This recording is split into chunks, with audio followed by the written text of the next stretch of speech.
esquina. Igual te pones tú al lado ¿De él? Fernando, para que vayamos, digo, no sé. Yo me pongo en una esquinita, ¿no? Vale.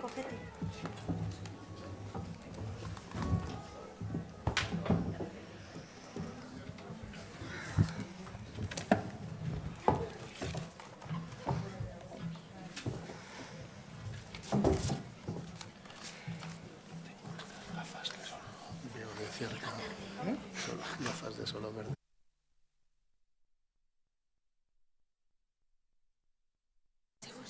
Sí, pero No has tenido tiempo. se me...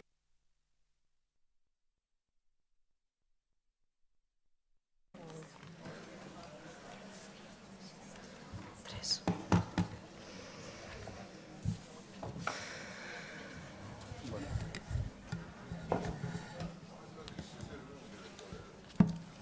Arratsaldeon. Voy a hacer mi presentación en euskeras por si alguien... Arratsaldeon, nire aurkezpena euskaraz egingo dut, baten batek tresnak izan ditzan. Una zentroa Alondiga Bilbao izango den komisariotza nazioarteko sinposioaren lehen saio honetara. Ondoan ditut, bulegoa zenbaki barik ekimeneko Miren Jaio, Bea Kabia eta Leire Bergara.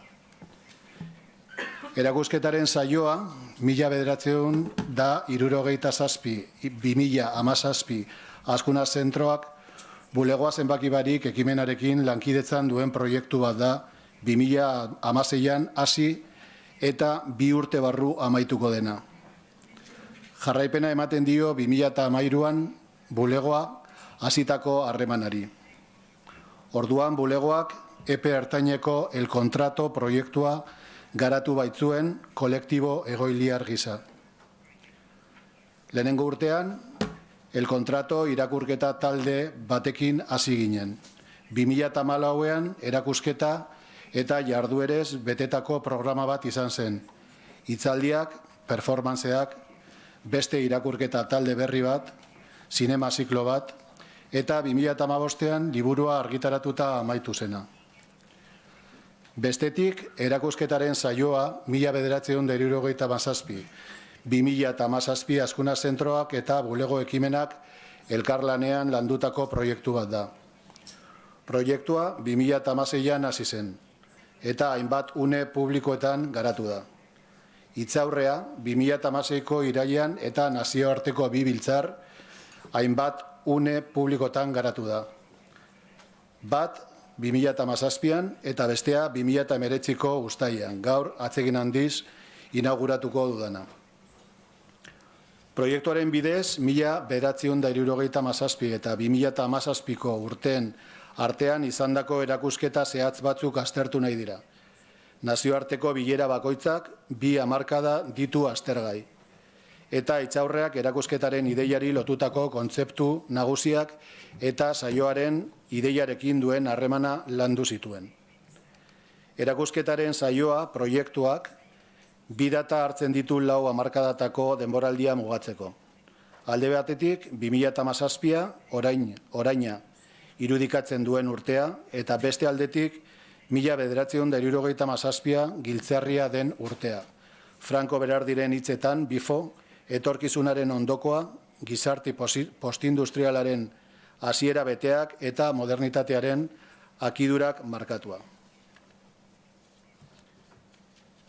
Gaur arratsaldean hasiko den bigarren topaketak 1987-1997 hamarkada izango du ardatz. Eta horretarako gonbidatu hauek izango ditugu: Aimar Arriola, Rachel Weisz, Joaquín Vázquez Ruiz de Castroviejo, Inés Xaber, Corinne Disseren, Catherine David. Jarraian, orain arte erakusketaren saioa proiektuan izan ditugun gonbidatuen izenak aipatuko dizkizuet. Hitzaurrean 2017ko irailean hauek parte hartu zuten: Isabela Meidman, Aurora Fernández Polanco, Luca Frey, Carla Sacanini eta Joao Fernández. Eta lehenengo topaketan 2017ko irailean hauek parte hartu zuten: Adrián Hetfield, Dora García, Carles Guerra, Tamara Díaz Bringas, Boyana Kunz eta Franco Bifo Berardi. Aurten ere, hainbat jakinarazpen izan ditugu. Aipatutako aldian, 87-87 munduko zenbait tokitan izandako erakusketen adibide batzuei buruz Azkuna Zentroak orain dela hilabete batzuk proiektu honetarako egindako deialdiaren bidez jaso ditugu jakinarazpenak.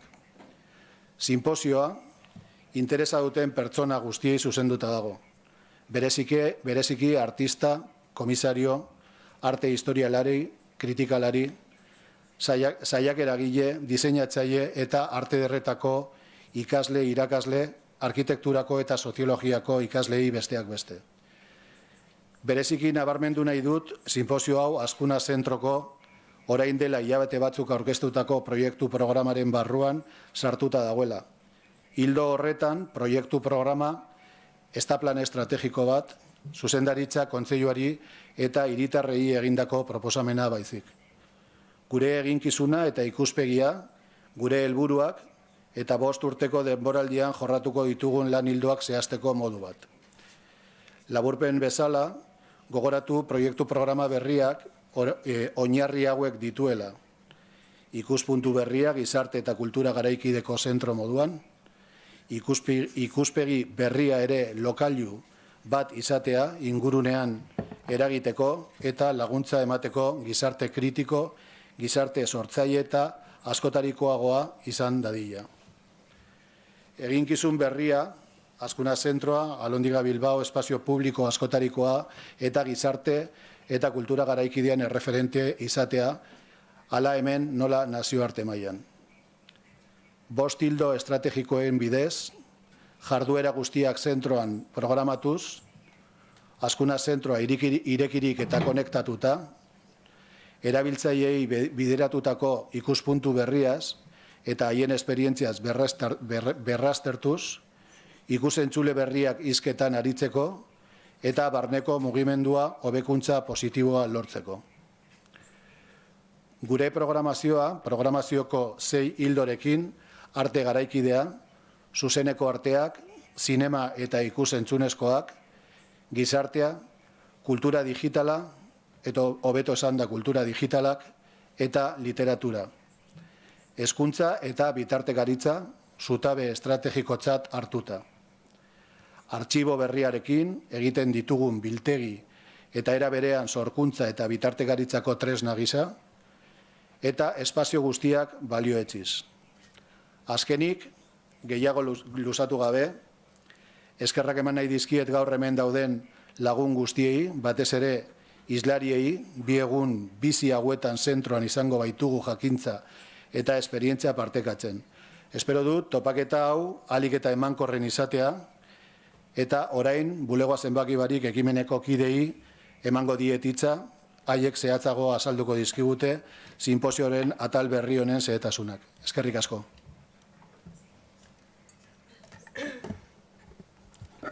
Pues muchas gracias, Fernando, por la... Eskerrik asko, Fernando, aurkezpenagatik. Aprobetxatu nahi dugu, hasi nahi dugu, Fernandok esan dituen zenbait gauza bilduaz, eskerrak emanaz lehenik Azkuna Zentroari 2013 geroztik, bulegoa zenbaki barik, y entre Azkuna, la colaboración que empezó entonces todavía era Alhóndiga, entonces ahora es Azkuna y Alhóndiga, sigue siendo Alhóndiga, por tanto. Eman zaigun laguntza oso garrantzitsua izan da, babesa, baita ere, guregan jarri den konfiantza, lehenik hitzarmenarekin, proiektu luzea izan zen, gauza asko egiteko aukera eman zigun, eta 2016 geroztik erakusketaren saiakerarekin eskerrak beraz gugan jarretako konfiantzagatik, eskerrak zuei guztioi hemen egoteagatik, gaur eguzkia daukagu, bai, eta eguzkia dagoen arrean hemen zaudete. Oso laburrarituko gara aurkezpenean, arratsalde betea baitaukagu, 2 egun hauetan programa betea daukagu.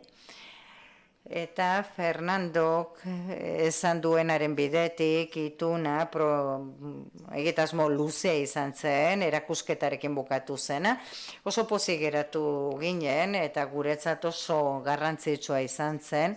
Eta geratu ginen pentsatzen zer nolako interes zeuden komisariado edo kontzeptu honen epean, eta orduan gure kezken inguruan erabaki genuen ideia biltzea, kezkak jaso eta egitasmo berri bezala aurkeztea. Eta zorionez onartu ziguten eta horregatik gaude hemen. Eta guk epe luzera begira egiten ditugu lanak, motel horregatik proposatu genuen, zieratik 4 aro edo izango zituena, aipatu diren 4 hamarkadak dira horiek, eta gero gauzak gehitzearren baita ere sarrera bat gehitu genuen.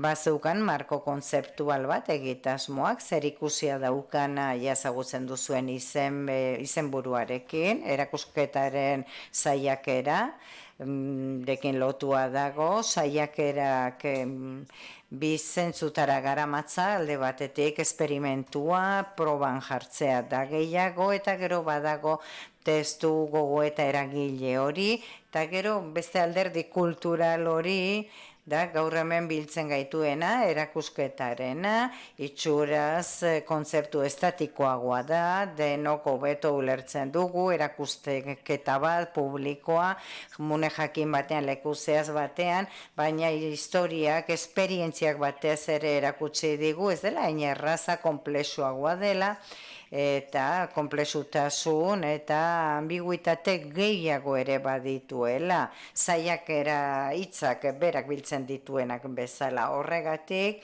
errepaso bat egingo dugu, atzera begirako bat, bilduko ditugu zenbait erakusketa, esanguratsuak arrazoi desberdinengatik, eta horrela aztertuko dugu erakusketa testu bezala ulertu nahia, prozesu diskursibo artefakto kultural bat bezala beste testu batzuekiko, batzutan erakusketa barruan daudenak beste batzuetan kanpoan, eta saiakera zer den erakusketa desberdinak zer diren hortik abiatuta, proposatu genuen formato bat, estruktura bat, baita ere, erakusketak egiteko ikuspegi historizistan zentratu gara, eta hortik 4 hamarkadak, labur Fernandok aipatu diguna, dago alde batetik, 2017 arte aurreko 4 hamarkadak. 2017 etorkizuna zen, ja gaur ez da, uste genuen baino motelako joan gara diseinuarekin orainaldia da,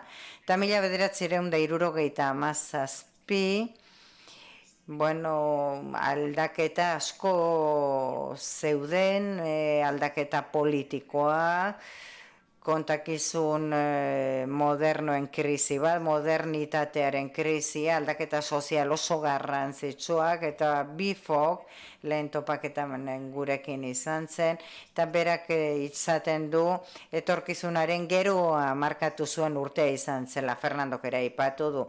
Eta hori gustatzen zitzaigun, ze tokiko markora ere ekartzen gintuen, eta 1987an, 87an barkatu bai, Guggenheim museoa inauguratu zen hemen, mundu guztian dago alako museo eredu berrien leherketa, turismo modu berriak eta abar.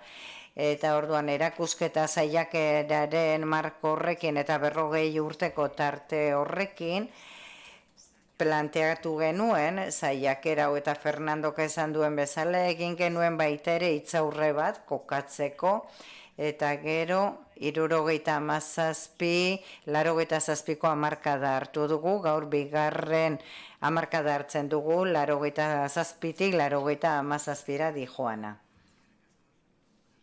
Eta bea, eta nik apurtzu bet egingo dana, minek jaio nahi, eta zaio edo, topaketa hauen marko kontzeptuala edo mintzat, hamarkadan edo zentratu egingo naiz. Eta gero nire lankidea leire pasatuko daia egitura aurkeztera eta baita begon bidatuak eta bat. topaketa justu, edo hemen edo topaketa hauetan edo aztertuko dugune hamarkadak kutsu berezia dauka, beste guztiekaz alderatuta, beste guztiak beintereskoak dira, baina esan dezakegu zeo zelan esateko gaur egun non gauzen hobeto ulertzeko hamarkada hau da, 1987tik 1987 doana, erabaki horra dela, ezta? Alde batetik oso hurbil edo gertu geratzen jaku, bai aldi berean esan dezakegu guztiz edo total urrun geratzen jakula, ezta? Sentsazio ambiguo edo ezegonkor edo bikoitz horren arrazoie aldaketen eta globalizazio prozesuen azkartzean datza, esan dezakegu zelan hortik aurrera gauza asko eta oso harin gertatu indizela, ezta? Bai, hamarkada horretara bueltatuta, gertakizunen bat edo aipatzekotan edo aipatuko genduke 89an edo Berlingo harresiaren jaitziera, ezta? Eta zelan horrek emongo deutzola hasiera ordena global neoliberalaren ezarpenari edo, ezta? Beste zeo zer, hamarkada horretako zeo zer komentatzearren, internet hitzak adibidez, gutarizko askontzako ezeukan zentzun edo, kontzeptu nahiko iluna zan, eta gaur egun nahiko zabalduta dago, ezta? Horbe momentu horretan hasiko zen finantzen edo ekonomiaren hegemonia, nahiz eta gutariko askok horretaz gauzandirik ez dakin, eta horrekin lotuta hasiko zen estatu nazional sozialen kontzeptuaren edo krisiaren hasiera, ezta? Naiz eta gure kontestu lokalean, estatu espainoleari buruz nabil, bestelakoa izan sentsazioa, entusiasmokoa, NATOn sartu berriak, Europako batasunean sartzekotan, eta ezta? Arte sistemari dagokionez, urtoietan hasi zien, gaur egun aintzakotzat edo jakintzat emoten dugun sistema ekonomiko instituzional honen erigiturak eta momentu horretan emango da gutxi gora bera, adibidez gaur momentu honetan gauzen alondiga honetan, Azkuna zentro honetan, olako antzeko zentroak eta, hau da, arte garaikideari zuzenduta zegozan edo dagozan museoak eta arte zentroak momentu honetan hasiko dira holan perretxiko alek non nahi edo sortzen, baita biutertekoen fenomenoa, naiz eta urteak izan biurtekoak eta arte garaikide museoak lehendik ezertitzen ziren, bai esan dezakegu momentu honetan edo olako arte garaikidearen buma edo burbuilari lotuta sortuko direla, ezta? Horbe hamarkada horretan hasiko da 87an edo izango da arte garaikidearen artelanen prezioak edo bat egingo edo batera egingo dizela arte lan historikoen prezioekaz, enkantetan, eta horre prozesu guzti horien jekaz batera baitzabe hasiko da artearen erabetako instrumentalizazioa, hau da, errekurtso moduan, George Juditzek esaten dauen moduan, artea eta kultura errekurtso moduan erabiliko dira, biak, eta instrumentalizazio hori modu batzuen bitartez eta espektakularizazioaren bitartez joango da, ezta? Hau da, artea kontsumo produktua izango da, eta turismo globala eta low cost bidaiei lotuta egongo den kontu bat izango dugu, ezta?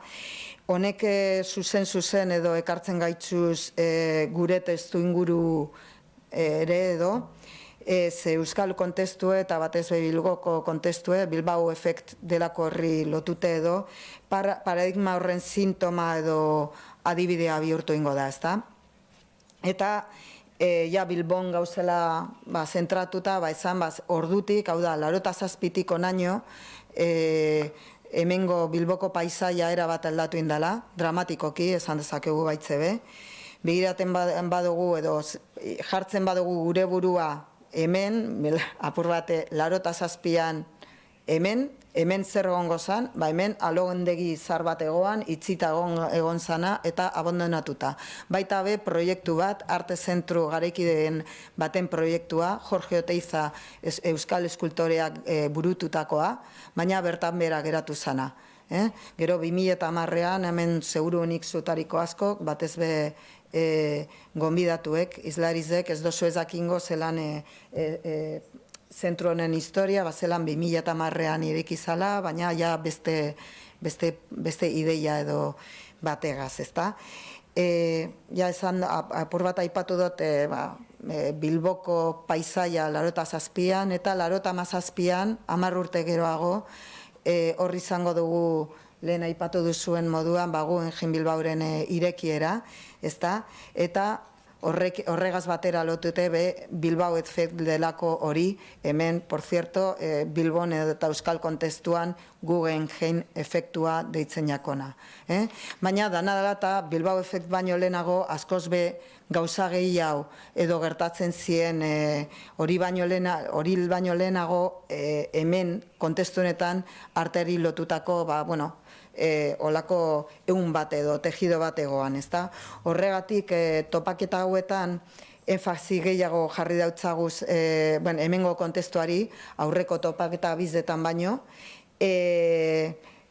hori dela eta 6 hitzaldietatik 3 apur bat kontestu lokalari edo lotuta egongo dira, eta beste berezitasun bat aurreko bi topaketakaz alderatute zera izango da.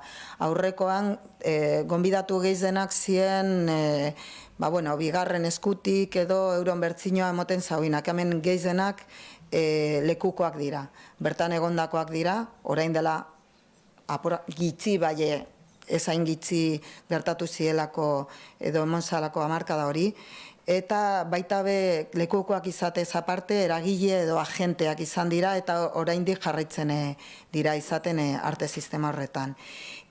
Ja amaitzeko, esan bazelan hainbat gaia edo ikutiko dugu zela, gaur bertan Aimar Arriola, Rachel Weisz eta Joaquin Vázquez dugu zelamen, artearen instrumentalizazioa errepresentazio politiko moduan ikusiko dugu, baita zelan artea eta bizitza edo arte aretoetatik kanpo gertatzen diren fenomeno sozial, politiko edo hoie guztien aurrean zenolako erantzuna emango dauen arteak, edo zenolako gaitasuna daukan, ezta?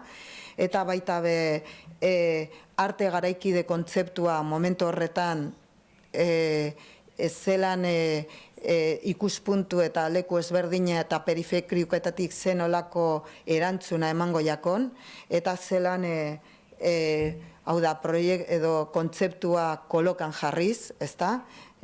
Rachel Weisz batez be dagokio gai hori, eta zelan kategoriak, zentro, periferia, modernitatea eta gaidik, eta zuna eta bar zelan eta anakronismoa eta primitiboa dan, eta horre guztiak eztabaidatu ingo diren. Eta azken baten zelan zer ikasi dezakegun atzera begira. Ezta hori izango da apur bat topaketa honegaz eta aurreko ekaz bilatzen aiele indu garana. Eta Eskerrik asko, Miren. Voy a intentar ser breve. Yo ahora os voy a... Labur aritzen saiatuko naiz, gaur arratsaldeko gonbidatuak aurkeztuko dizkizuet, eta baita ere lehenengo saio honen egitura azalduko dizuet. Aimar Arriolarekin hasiko gara, urrutitik txarto ikustea, GIP IESaren krisia berrikusten, izango da bere hitzaldiaren izenburua, eta hain zuzen ere abia puntua 87 urtea izango da. Horretan hasten da topaketa honetarako ezarri dugun aro hori, eta kultur objektua edo objektu kulturala orduan hasten da garatzen batez ere eztabaida estetiko horrekin lotuta, Oktober aldizkariaren ale berezi batean sortu zena, zeinetan artearen eta IESaren arteko harremana jorratzen zen. Aimar Arriola komisarioa, editorea eta ikertzailea da, oraintxe irakurri du bere tesia Londresko Unibertsitateko Goldsmitheko kultura bisualen sailean, hainbat erakusketa eta programa publikoa antolatu ditu, besteak beste Macban, The Showroomen, Zentron, Bilboko Arte Ederre Museoan, Tabakaleran, eta Nancy Garin eta Linda Valdesekin batera Anartxibo Sida epeluzeko proiektua garatu du.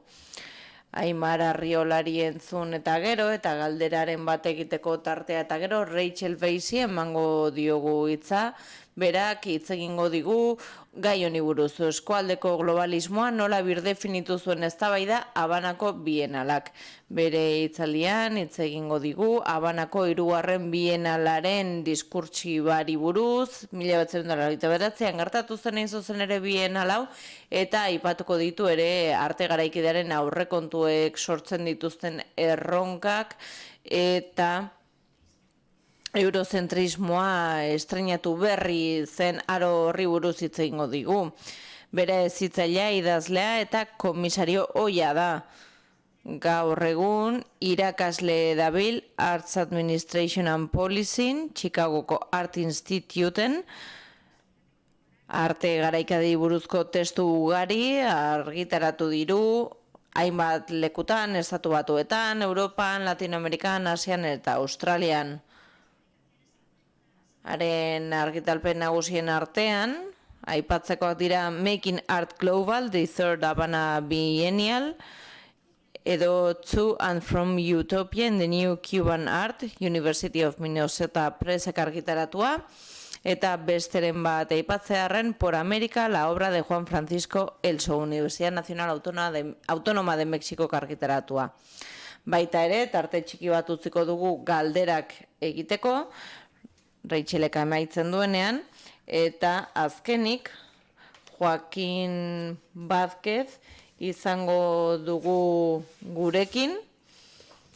Berak, Joaquin Vázquez Ruiz de Castro Viejo, hitz egingo digu gai honi buruz, El sueño hiperactivo eta Plus Ultra, aginduzko ametsa eta Plus Ultra, praktika artistikoak eta sare politikoa 1992 urtearen inguruan. Berak hain zuzen ere lan egin zuen paradoxikoki Sevillan arte modernoaren merkatuak ia batere eraginek ez zuen hiri batean. 1981an, 1982an berak antolatutako erakusketak ongi ulertu zuten gertatzen ari zena, eta aipatu beharra dago Joaquin Vázquez Miguel Bellokekin batera mugimendu komunistako kide izan zela eta Andaluziako askapen homosexualaren frontea eta naturen kontrako mugimenduak abierazten laguntzen aritu zela. Miguel Bellokekin batera BNV Producciones sortu zuen, eta besteak beste aipatu behar da hainbat erakusketa eta proiektu produzituela. Batzuk aipatzearren 100%, Almadraba, Vagamundo, Reflexiones sobre el exilio, El fantasma y el esqueleto, Ir y venir de Valcárcel Medina, arquitectura, lenguajes fílmicos, eta abar. Eta haien hitzaldiak amaitu eta gero, solasaldi bat antolatuko dugu, kabiaketanik moderatuko duguna, eta Aimarri hitza eman aurretik, aipatu behar dut, bihar, 11:00 ordu biak bitartean, 6 komunikazio izango ditugula, areto honetan bertan, deialde irekia egin dugu, eta horrela jaso ditugu, bihar izango ditugun komunikazioak. Egileen izenak irakurriko ditut, eta baita haien izenburuak ere bihar anima zaitezen. Alejandro Alonso Díaz izango dugu, Taxidermia en el Jardín del Edén, una relectura de Les Magiciens de la Terre, komunikazioarekin. Amaia Sánchez ere izango dugu, berak aurkeztuko diguna da de tropiezos, desapariciones e imprevisibilidad a propósito de caja de zapatos vacía en Aperto 93. Anita Orces, más allá de la exposición Cruce de caminos entre bienales, 1989 eta 1994 bitarteko denbora bitarte horretan, Marion Cruz Alevian, Mongem Dirte Text, de Obok de la Ficción erakusketa proposamenaren inguruan hitz egingo du. Mirt Marins de Oliveira, Imagining the Past from the Biennial of Anthropophagy, eta Sheila Portilla Prado, Dos visiones positivas del SIDA, It's Timeline, eta Every Week There is Something Different izango dira bihar izango ditugun komunikazioak, beraz, eta besterik gabe hitza emango diot Aimarri.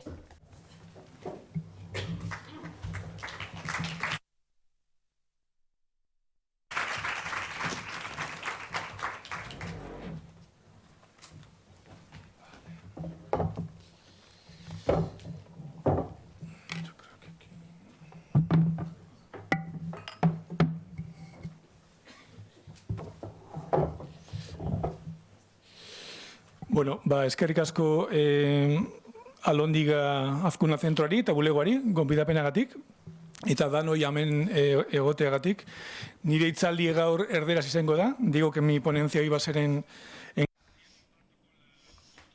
Eta kezkatuta nago denborarekin, beraz, gehiago luzatu gabe, mamiari helduko diot, eta denborarekin kezkatuta banago, edo kezkatuta nagoenez, mesedez antolatzaileei eskatzen eta abixatzeko ordu erdi falta zaidanean, eta 5 minutu falta zaizkidanean, denbora ongi bete ahal izateko. Gonbidatu naute, 80ko hamarkadako IESaren krisialderen ikuspegitik hitz egiteko, eta hain zuzen ere gai hori nire ibilbide profesionalen parte handi bat izan da. Hainbat ekimen garatu ditut honekin lotutan, artxibo SIDA, adibidez, 2012an abiarazi nuena, Nancy Garin eta Linda Baldesekin batera, nire doktore tesia dola gutxi amaitu nuena ere, oinarritu egiten zen Pepe Espaliu artistalen liburutegi pertsonalean. Artista honek bere liburutegi hori artelekuri doaintzen eman zion 1983an hil zen, IESarekin gaixo zegoela, eta gero zehatzago aipatuko dut hemen duzue irudi bat, hemen ikusi dezakezue Espaliuren artelekuren argazki, artelekun eman zioten lekuaren argazki bat, baita ere 2002 inguruan arteleku berriz ireki zutenean argazki hauek atera zituen Asier Mendizabalek kontakizun bat egiteko, zentroak ordura arte bizitakoaren kontakizuna egin nahi zuen. Nik gib negatiboa dut eta agian horregatik askotan galdetzen didate zergatik eman dituan hainbeste urte IESaren implikazio artistiko eta kulturalak ikertzen, zergatik eman dituan 7 urte honetan. Hainbat erantzun posible daude, horietako bat, bizitzan bezala gauza konplexua direla, bizitzan gauzak nahastu egiten dira, nire biografia pertsonalekoak, nire hezkuntza bisuala, hausaz gertatzen dire gauzak, peritonitis bakteriano bat izan nuen ere, eta horregatik utzi nuen nahi zuzen ere, Guggenheim Bilbao Museoan egiten nuen kuratore lana, eta horrekin batera nire bizitzako egonkortasunarekin apurtu nuen, eta berezkoagoa edo propioagoa sentitzen nuen bide bati ekiteko bultzada eman zidan horrek. Eta horrela ikasi nuen MACBako programa de estudios independientes, PEI deritzona, eta 2 urtez ikerketa proiektu batean murgildu ginen. Hain zuzen ere, frankismoko azken garaian eta demokraziako lehenengo urteetan zeuden testuinguru zehatzetako produkzio artistikoaren inguruan ikertu genuen, SIDaren urteak edo IESaren urteak, izenez dira ezagunak urte horiek, eta askok erabaki genuen ikerketa lan hori egin eta gero horretan murgiltzea eta gai hori ikertzea sakonean. Nik nire aurkezpenean adierazi nahi dut nondik hitz egiten dudan eta gonbidatua naiz, baina nik ez nuen bizi hain zuzen lehen eskutik garai hartan gertatu zena eta interpreteari jakin dezala 3. orrialdera jauzi egingo dudala. Salto a la página 3 y, digamos, voy a prescindir de un pequeño...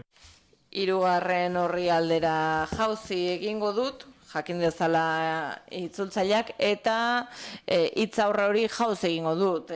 Nik hitz egiten dut IESaren krisialdiaren berrikuspenaz, eta zer da hori?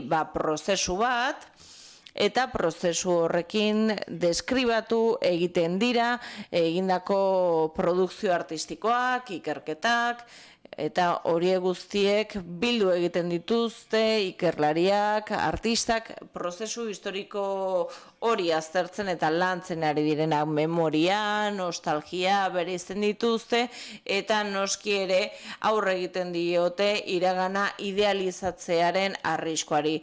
Hemen baduzue poster bat, irudi bat, titulo berberekoa, Your Nostalgia is Killing Me, 2013koa da, Vincent Chevalier eta Ian Bradley Perrinena da, eta tentsio horiek berrikusketan gertatzen direnak humorez irudikatu nahi dituzte. Nire hitzaldian bi zati egongo dira, lehenengoan agian kutsu eskolarragoa izango dut, eta labur aipatuko ditut IESaren krisialdiaren baitako gai pare bat. Argi izan dezagun zeri buruz ari garen, lehenik eta behin IESaren aldizkatze hori dago. Hau da, IESa hamarkada zehatz batzuekin identifikatzea. Eta bestetik badago artearen eta IESaren arteko harremana. Nola harreman batek markatu egiten duen guk bizipen zehatz batzuei egiten diogun irakurketa. Adibidez, Carrin, Pepe Espaliu artistarena, 1982an Donostian egin zena, arteleku egin zuen tailer baten gertatu zena, 82ko udan, hemen ikus dezakezue irudi bat, 55 irudi atera zituzten, hau 7garrena da. Eta Gema Intxausti eta Jose Ramon Amondarain ikus ditzakegu Espaliu daramatela. Ekintza honetan artistaren gorputza garraiatu egin zuten, gaixoa bezala, irudikatzen zena, eta urte hartako zinemaldian egin zuten, hain zuzen ere, 2 pertsona zeramaten, Donostiako erdialdean, eta hau historiako liburuetara pasada Espainiako estatuan IESaren gaia jorratzeko egin den lan artistiko handi eta lehenengoa bezala. Gero hitz egingo dut horri buruz. IESaren periodizazioari dagokionez, o aldizkatze horri dagokionez, eta 80ko hamarkadako eta IESaren arteko harremanari dagokionez, esan behar da argi eta garbi muga batzu jartzen zaizkiola aldizkatze horri edo denborazkotze horri. 2 hamarkada egozen zaizkio, 80 eta 80ko hamarkada. Eta hori dela eta badirudi IESaren krisialdia iraganeko kontu bat dela.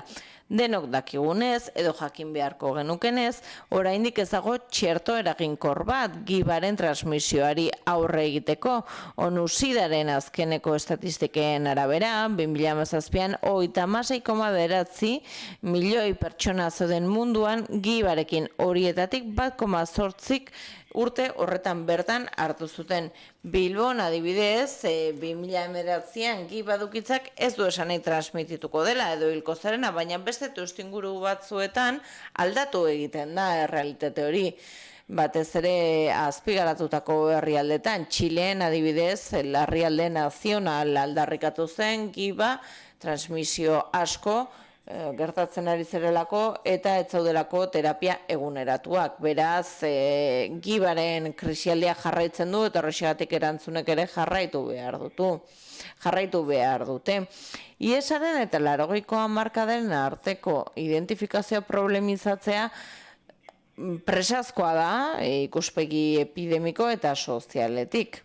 Eta gainera, SIDAren edo IESaren kronologia bera hori aldizkatzearen inguruko adostasun hori berriz planteatzeak behar du berrikuspen hori. Hemen, nik Londresen nuen etxeko irudi bat ikustezakezuen, nire idaz maila dago, eta bertan Feliz González Torres artistaren A4 formatuko obra bat dago, zenbait une gogoangarri, zenbait data agertzen dira, 83 eta 89 bitartekoak, ez daude urren ez urren, Eta baita ere Demian Dine Jatzi, artista ameriketar natiboaren 2017ko postal bat. Eta berak bere lanean iesaren historia kokatzen du hain zuzen ere imperialismo kolonista zuriaren itzal luze horren azpian. Gaur egun krisialdia berrikusten badugu, gero eta zailagoa da ies bati buruz hitz egitea edo iesaren krisialdi batez hitz egitea asko daudelako, gibaren eraginaren tasak aldatu egiten dira, subjektibitatea ere aldatu egiten da eta horretaz kontakizuna aldatu egiten da.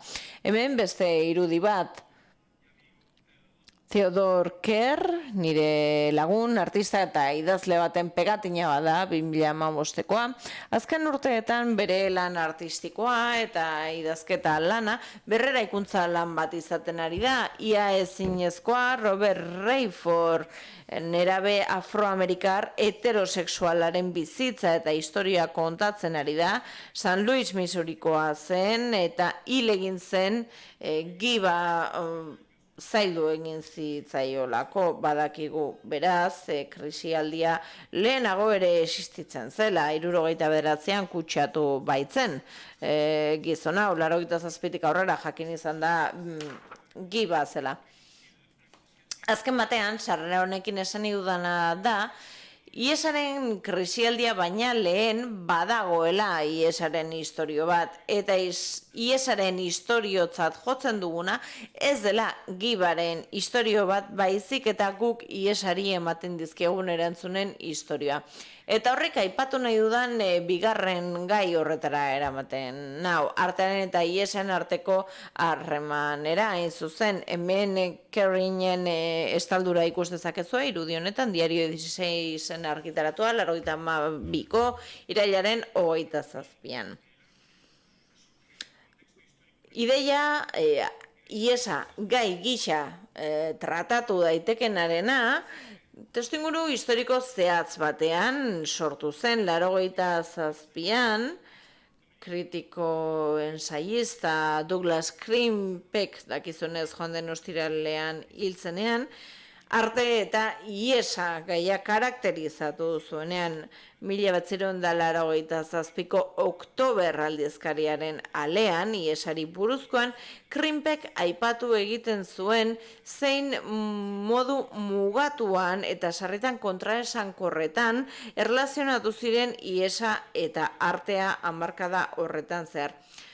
Monografia hori derrigorrez irakurri behar du, iesaren inguruan interesa duen orok, eta lehenengoz eztabaidatzen iesa eztabaida estetikoaren testu inguru batean.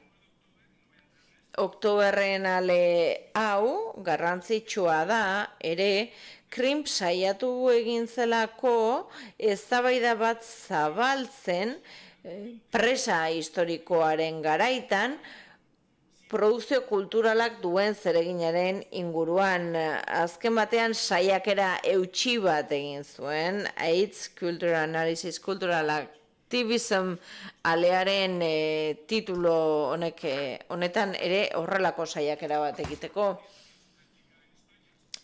Espainian ere erreplikatu egin zen, horrela esan bagenezake, De Amor y de Rabia liburuarekin, Juan Vicente Aliaga eta Jose Miguel Cortesek argitaratu zuten, 83an, eta saiatu ziren Espainian artearen eta iesaren artean zegoen harremanarei pultsoa hartzen.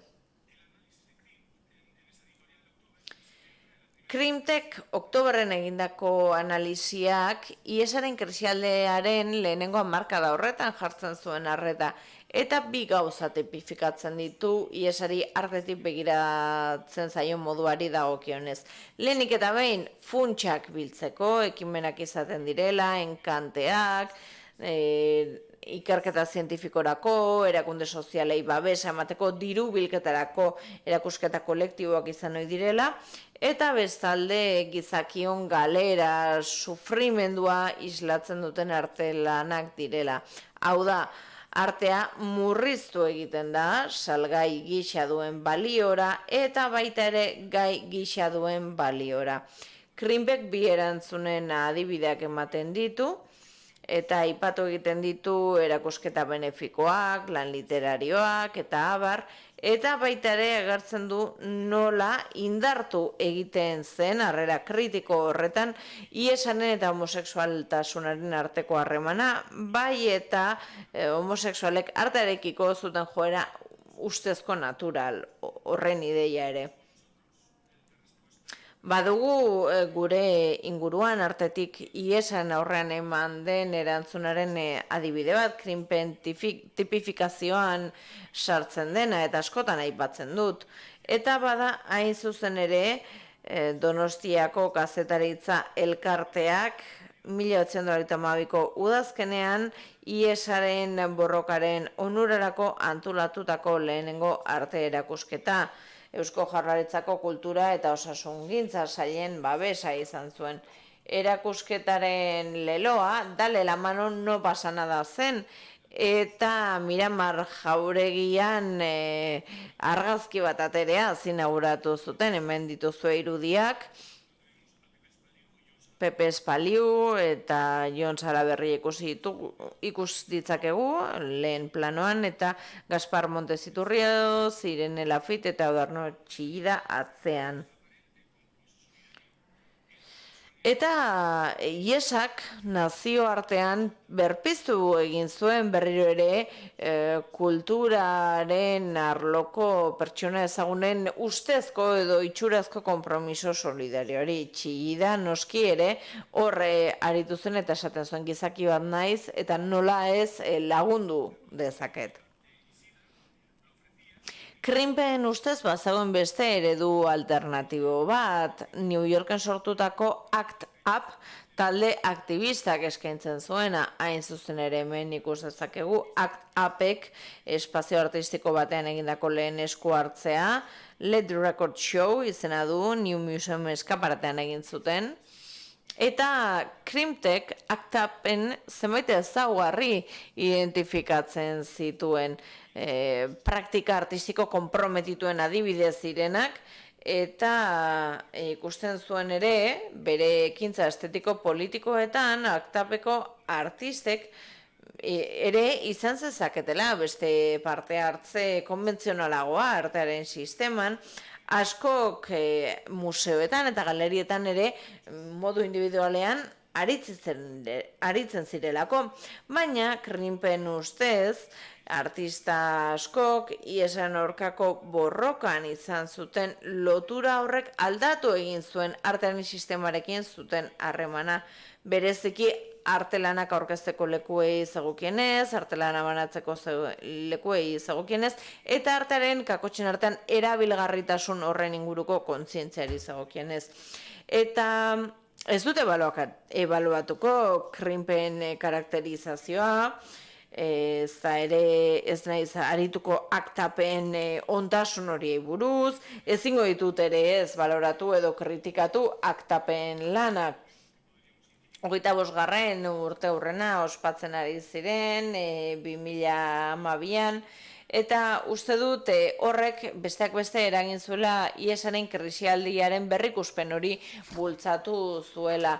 Eta aipatu egingo dut besterik gabe Alexandra Juhasek, zinemagile eta idazleak, eta noiz hemen ACT UP New Yorkeko kide izan denak, esan zuela. ACT UP gogoratzen den bakoitzean, behin eta berriro, aktivismo postmodernoaren pinakulo gisa, beste leku pertsona eta iesaren aurreko erantzunak ahaztu egiten dituzte. Intrahistorioak daude, ezagunak ez diren pasadizoak, eta horrek azaldezak zergatik zeuden ACT UPen elastikoak artelekun, edo ACT UP Bartzelonan egin zituen ekintzak, dibisio informal bat izan zen, 91 eta 95 bitartean Bartzelonan aritu zena, eta hori izan da hain zuzen ere Anartxibosida proiektu kolektiboaren ondoriozko erakusketa horretan aurkeztu ditugun 3 azterketa kasuetako bat. Dena den, Krinpek, 87an gomendatzen zuen edo iradokitzen zuen IESaren aurreko erantzunek ez zutela zergaitik gaitze edo tematizazio horretan sartu behar edo erori behar, ez da ere idealizazioan edo trascendentzian. Oktoberrene hain zuzen gauza bera esaten zuen. Eta honek eramaten nau nire hitzaldiaren bigarren zatira eta horrela sar dezaket gaur eta bihar izpide izango ditugun gai askorekin lotutako esperientzia artistiko bat. Pepe Espaliuk Artelekun egindako tailerrari buruz arituko naiz aurreratu dudan bezala.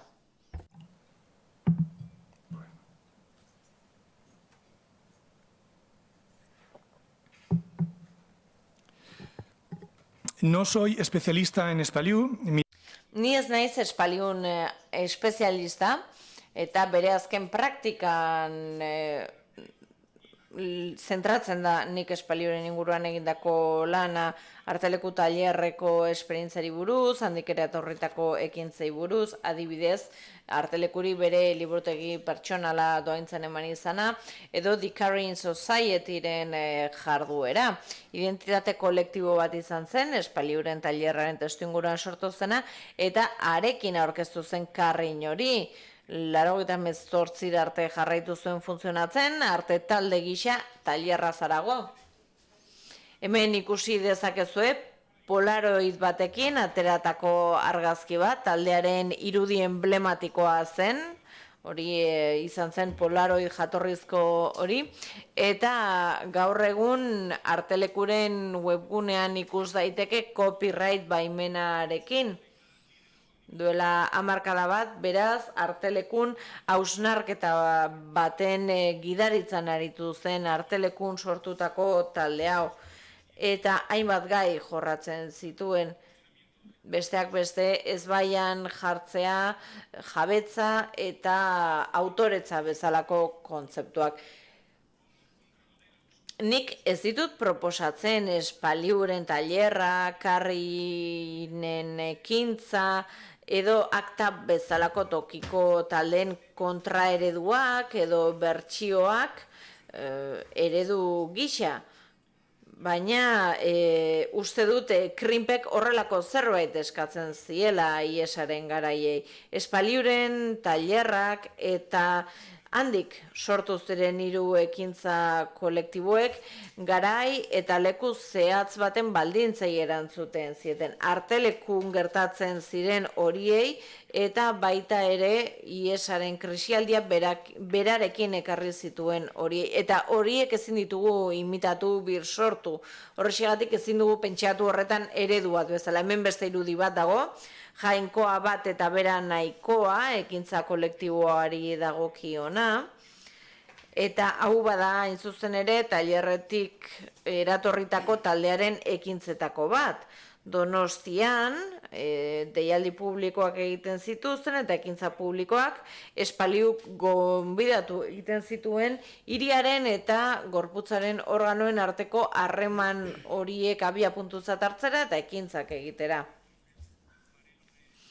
Eta hemen ikus dezakegu, Pedro Pertejok, Maria Kristinako zubian, atera zuen argazki bat, Igeldoko itsasargiko langilearekin paralelismo bat sortuz, eta tailer honen esperientzia hemen aipatzen dudanez, aipatu nahi ditu zer nolako distortzio eta deformazio gertatu ziren berrikuspen historikoko ekintzetan, beti gertatzen den bezala, distortzio horiek hain zuzen ere gertatu egiten dira ere IESaren krisialdiaren berrikuspena deritzon horretan. Eta aipatuko dut 2012 eta 2013 artean nik egin nuen ikerketa lan bat, komisoriotza lan bat ere izan zena, marginalia izenekoa, eta abia puntutzat zuena hain zuzen ere Espaliuk Artelekuri emandako liburutegia. Beraz,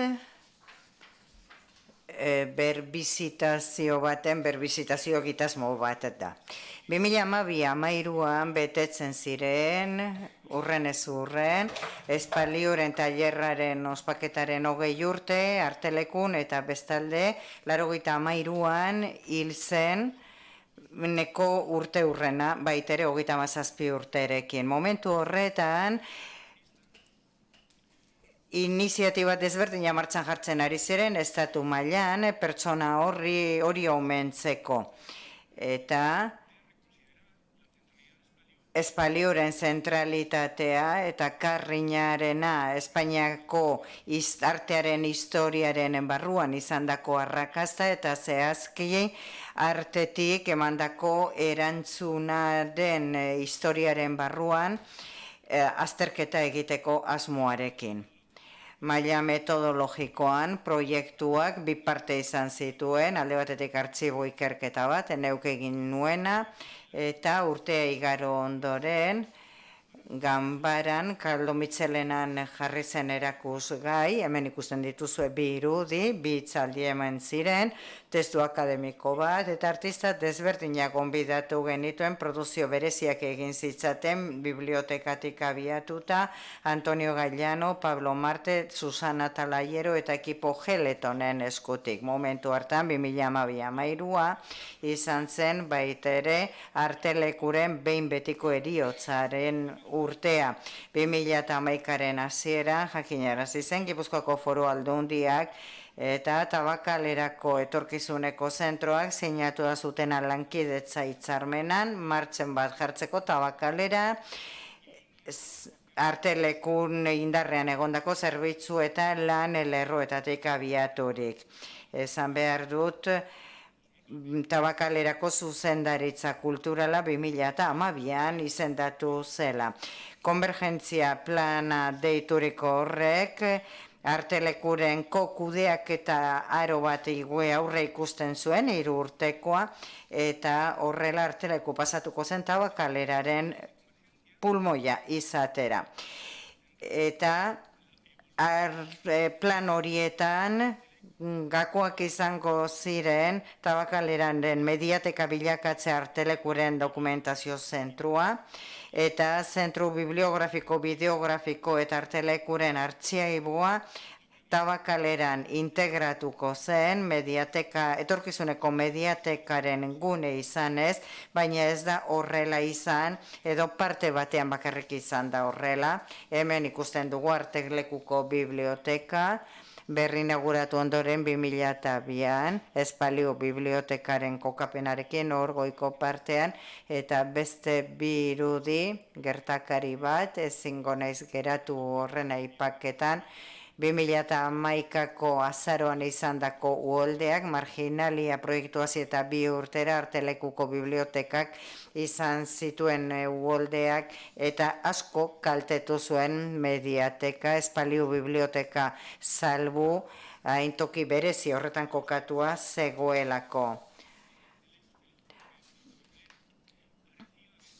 Bazirudien arteleku Tabakaleran txertatzea gorputza arraro bat zeramala bertara.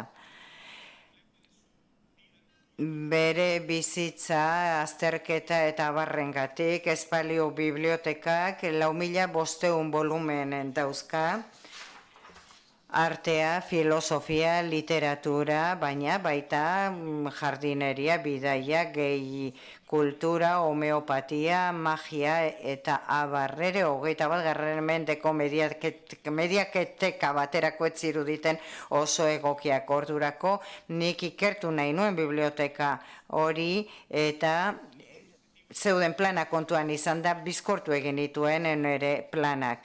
Horrela,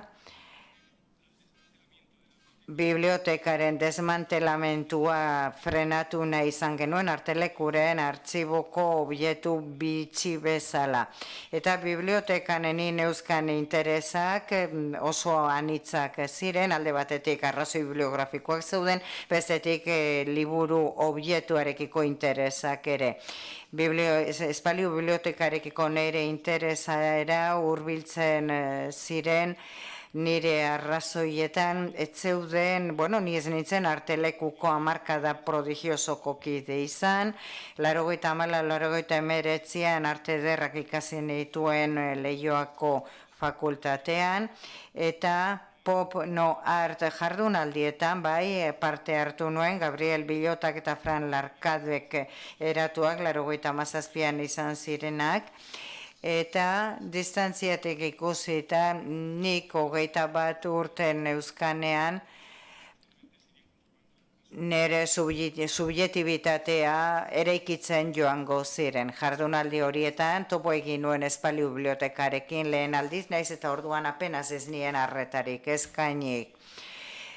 Marginalia proiektua, niretza porrot bat izan da gutxienez bi arrazoirengatik. Alde batetik Espaliu bibliotekan jarritako arretari esker etzen desmantelamentu, baina 2014an Gipuzkoako Diputazioak azkenik laga egin zuen biblioteka hori, eta hemen ikusten dugu biblioteka kabutzetan sartzen, prentzaurreko hauaren aurretik 2014an zeinetan behaldi berean arte Pepe Espaliu zentroari nola igortzen zitzaion Espaliu biblioteka. Kordobara, alegia, biblioteka sekula egon gabe bai zegoen arren Kordoban Madrildik etorri baitzen. Esan didate ordu erdia daukadala, 15 minutu, ez, bikaingoaz, oso ondo. Bestalde,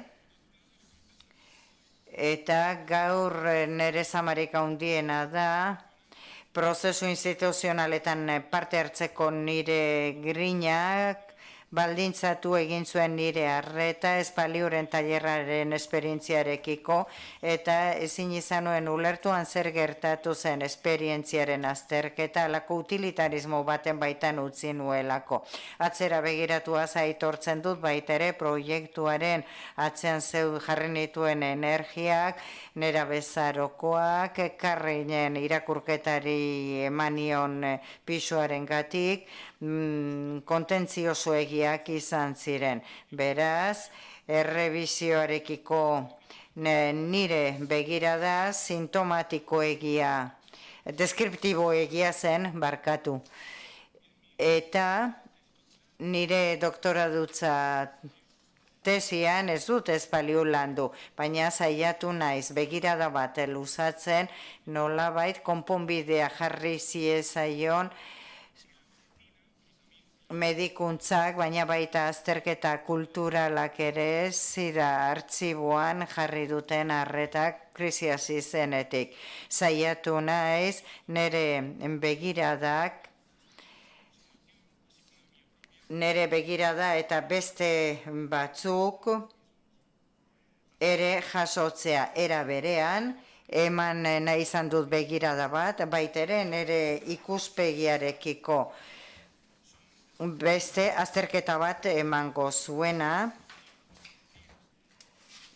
eta horrela dokumentuak, argazkiak, erakusketako beste material batzuk ere kontuan hartzen saiatu naiz. Nere tesian azalerako erakurketa bat egin dut edo superfiziekoa. Azterketa literarioetan arreta jarriaz edo kultura bisualean baita ere. Arreta eskaintzea proposatuz testu batean azaleratzen den horretan eta ez beti sakoneran sartuta. Hau da begirada mota bat, idazketa deskriptibo batean oinarritzen dena, adibidez Fredrik Jamesonen oinarrituz, eta irakurketa deskribatzaile ahul, empiriko eta ideologikoki konpliziegiei arreta eskaini partez. Andre Lepikek bere liburuan Singularitiesen ez da ulertzen, ez bada transkripzio verbal eta zehaz bezala, ez bada arreta zaindu bat jarriaz, pentsatu zerbait gertatzen dela. Orain arte Espaliuri eskaini diodan arreta erreparatu nahirik, bukatuko dut nire azalpena Karreinen bideoaren zati batekin.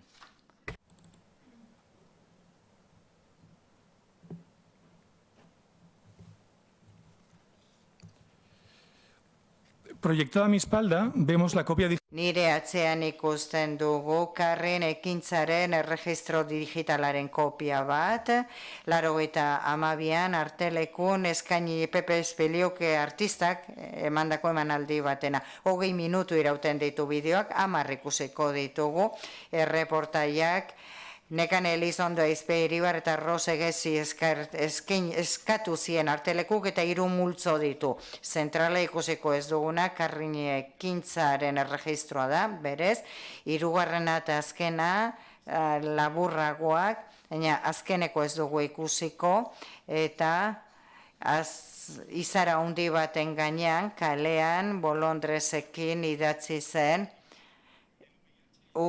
zidaren ondorioz hildakoen izenak idaztea bulebarrean egin zen hori. Hasierako zatia zeinari garen ikusten Artelekuko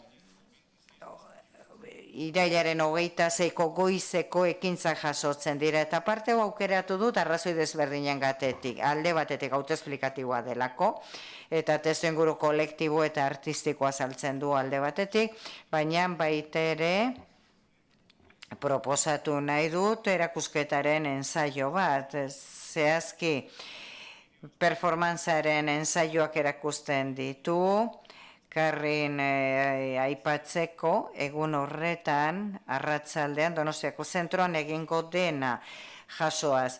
Esposizio bat da, zentzurik itxe zabalenean esanez Karrin guztion gaia da. Irudian espalioren hitzak daude, Karrini buruz gogoeta egiten duena. 2 minutu terdi hauetan espalio kontestualizatu definitzen du Karrin, eskultore proiektu bat bezala, eta tituloa dio artistak, zidaren gaixo terminalei arreta eskaintzean datza. Karrin da ingelesezko hitzen bilduma bat, eta ikusten ditugu irudia, Jorge González ikusten dugu, txaleko zuriarekin, lazo gorriarekin, eta egintzen kamiseta jantzita. Bolondresei esplikatzen dizkie xetasun praktikoak. Republika Argentina paseo lekutik eta bulebarretik pasatuko zen Victoria Eugeniara bitartean, 12 metrotan lehen zatian, erreferentzia bizuala Republika Argentinako palmondoak izango ziren, 12 metrora jarriak eta ibilbidea bat 57 zenbatu egongo zen, parte hartuko zuten bikoteak zenbatuz, Manu Muniategi handiko etxea, artista ikusten dugu irudietako bat eramaten. Eta ikusten dugu bikoteak bizkoak bildu eta espaliu bikotei egonkortasuna emango zien. Eta Karrin hortik eratortzen dela azaltzen dute. Palankin irudi bat eginez beraz helburua, noblezia gaixoak eramatea baitzen. Eta artistak jada erabilia zuen aurreko eskulturetan. Lokuzioan espaliok azaltzen du tailerraren testu inguruan partaidekin batera erabaki zela forma hauek, kalean forma hauek eramate artista performance hau egitea. Baita ere ikusten dugu Leopoldo Maria Panero poeta Karrinen parte hartuko zuena eta 15 egun lehenago parte hartua zen tailerrean, poesia errezitaldi batekin eta jarduera paraleloekin lotuta zegoen hitzaldi multzo bat egona baitzen, eta bertan parte hartu zuten Jose Luis Brea edo Ángel González bezalako gonbidatuek, eta baita ere hemen dauden bi izlari Corin Dizerens eta Catherine David gutxeni paperean Artelekuko artxiboetan ez baita azaltzen, benetan hitzaldi horiek eman ote zituzen hormetako baten gainean ikusten ditugu Polaroid eta horien fotokopia handituak, pisu eta erlebo ensaioenak, egun batzuk lehenago Artelekun eginak, eta egun horretan hormetan jarriak, ohar edo gogo eta bisual bezala. Lehen ensaioen ondoren parte hartzaile taldeak kanpora irteten da pikoteo bat egitera. Ezagutzen dugu Santi Eraso Artelekuko zuzendaria, zeina lehenago ikusi baitugu. Ezagutzen ditugu baita ere, Gema Intxausti eta Jose Ramona Mondarain ere, Ismael Manterola historialaria, Manel Clot, kritiko eta komisarioa, Juan Vicente Aliaga gaztea, Espalioren testua inbat idatzi zituena, eta artistaren lanaren goraipatzaile nagusia izan zen. Gabi Kalparsore ere ikusten dugu Donostiarra, 80ko hamarkadaren bukaera Nueva Yorken bizi izana, Aktapekin harremanetan jarria, eta Aktapeko fundatzaileak John Griberrek Espalioren tailerraren testu inguruan eman zuen hitzaldiaren emailea. Ez ditugu ikusten, zati honetan, Cristina Iglesias eta Juan Muñoz artistak, zeintzuk, 89an, Espalio konbokatua baitzuten artelekura eta tailer honen aurrekaria izanik. Ez dugu estero ikusten Martxelo Otamendi handik urte betera 93an, eta epaile agindu zitzi arte, egunkariko zuzendaria izan zen, eta Iglesias eta Muñozek bezala parte hartu baitzuen ibilbidean.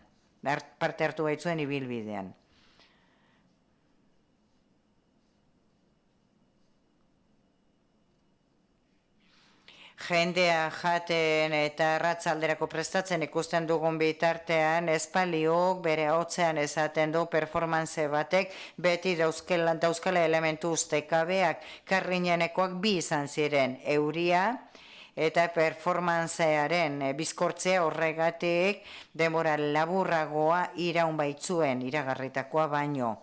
Bazkaldu ondoren, jarraitzen dute ensaioekin, Espaliurenak ez diren gorputzekin, eta horren ondoren koloretako oktabila plano bat lurrera boteak, iesa zida hitzekin, eta horrek ekintzaren tekura garamatzate.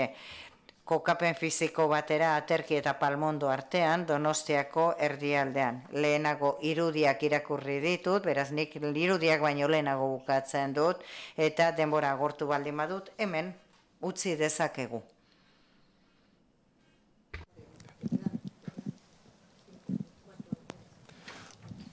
Pues vamos a dejar las imágenes un poquito, si os parece. Utziko ditugu beraz irudiak, ondo baderizkiozue.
Mila esker.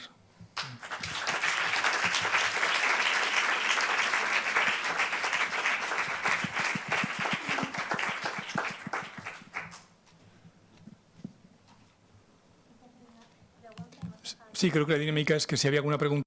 Bai, galdera puntualen bat balego, bestela hurrengo hitzaldiarekin goaz.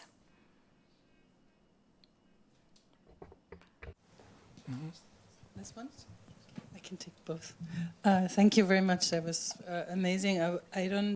Eskerrik asko gustatu zait.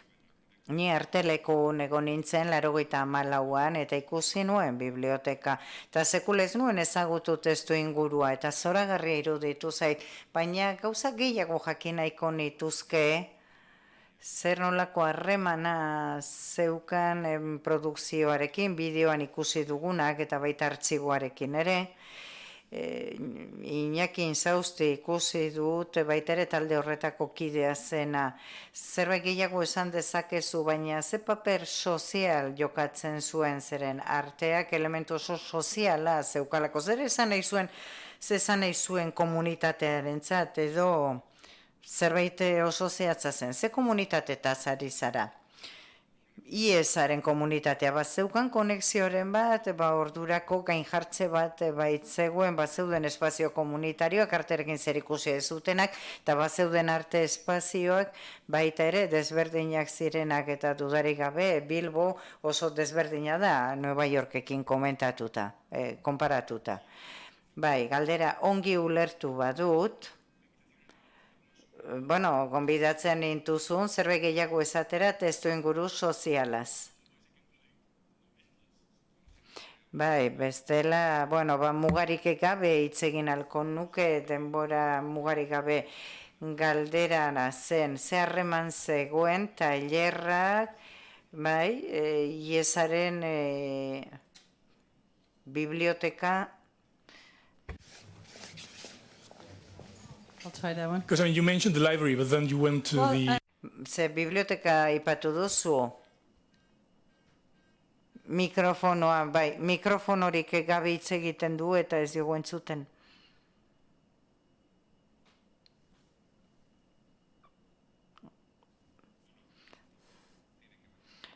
Bai, Karrinarekin dauka batek zer ikusi horri interpretazio artistiko bat eman zaio eta gero artea dago. Harreman bat dago, beraz krisian dagoen komunitate baten eta artearen artean. Eta gutxitan frogatzen da errealitate hori.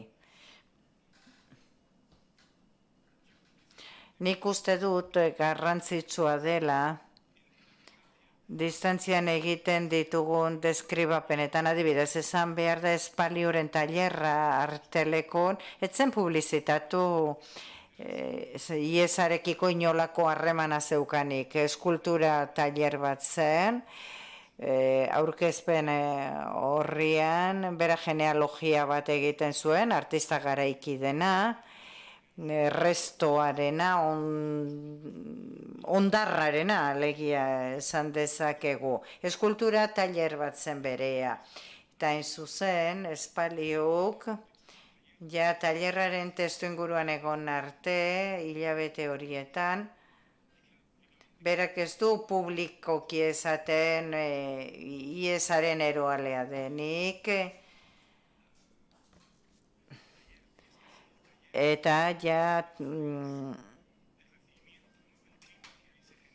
tailerrean sortzen den konfiantza giroak animatu egiten dute, bere eskultura forma horiek kalera eramatea, adibidez berak aipatzen zituen Joyce Boisman, eskultura sozialaren gaia eta bar,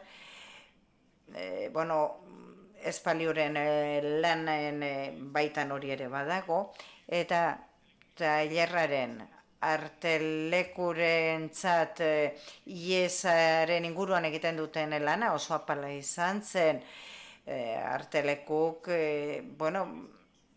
gai sozial zehatz horretan, alegia espaliu da, bai, baina oso modula palean sartzen du gaia IESarena, tailerraren testu inguruan gero egia da, gero bazeudela beste parte hartzaile batzuk tailerrean, zegoen konfiantza giroari esker, mai gainea eratzen dutenak, beraien realitatea. 3 hilabete iraun zituen tailerrak, gaur egun pentsa ezina da, eskultura tailer batek 3 hilabete irautea. Eta baldintza bereziak aipatzen direnean hori da bat, eta 3 hilabete horietan bai, harreman oso sendoak egin ziren, prebentzio lana edo lan aktivista egiten zuten erakundeekin, adibidez Karrinen parte hartu zuen aktuak, erakunde katalan bat, harremanetan jarri ziren beraiekin, eta Donostiaraino etorri ziren, edo John Greenbergek ere parte hartu zuen, kasuala izan zen, Donostian zegoen, arrazoi pertsonalengatik, Galparsoro laguna bizitatzen, ez zegoen programatua. Han eman ziren baldintzei esker sortu zen konexio hori realitate sozialarekiko.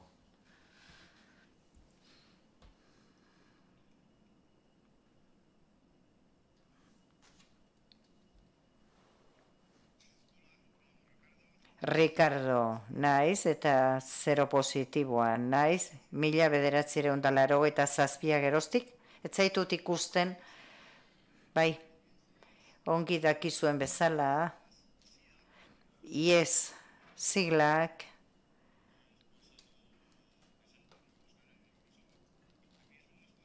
eufemismoak ere erabili izan dira hori izendatzeko, zeren egon zen beldurrak, monstruo sozialaren eragina izugarria izan baitzen, 80ko hamarkadetan, eta geroxeago ere, non hildakoen portzentaiak oso altu zeuden. Kultura iesarekin elkartzea, ongi dago hitzau ahoskatzea modu natural eta irekian, etzei beldorrek izan behar, baina ongi legoke azpimarratzea eta nik apaltasunez egiten dut, bagian tokatu zaidalako, zero positiboetan IES hitzak aipatzen du gaixotasunaren azken fase bat. Gaixotasunaren parte terminala. Beraz, jaso aspalditik aipatzen da IESaren IESdunak, eta nire aldetik zorionak eman zuri eta alor soziokulturalean fenomeno ikustarazteko lana egiten duzuen hoi eta kontzientziatzen lana egiten duzuelako, azken batean hori baita helburua kontzientziazioa lortzea. Ta aipatu baita ere, artearen beste alderdi batzuk, arte terapia adibidez, IESari dagokionez, gizarte heziketako ikaslea naizelako, gune batean hortan lan egitea espero dut, badakit egin direla ja musikoterapian eta arte terapian ere ahalegintxo batzuk. Eta barkatu ausardiagatik, eta besterik ez, eskerrik asko ausardiagatik, nire aurkezpenan etzen kontun hartzen, IESarekin bizitzea edo, ez esperientzia berezi hori dago, 82an espaliuren kasuan bai, noski, IESaren garapenaren azken garapen fasean, 86a geroztik interesarekin begiratu izan ditut, noski egon diren aurrerapen guztiak, eta orain IESarekin bizitzea beste zerbait da. Eskertzen dizut, orain hemen ekartzea gai hau, errebizio historiko bat egiteko modu hau, bai, nola bait esaterren.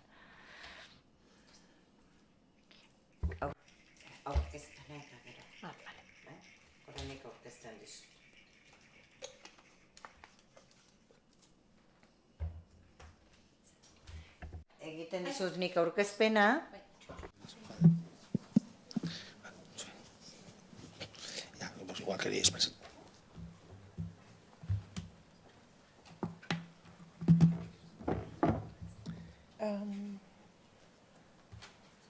Los diapos, ¿cómo ordenas?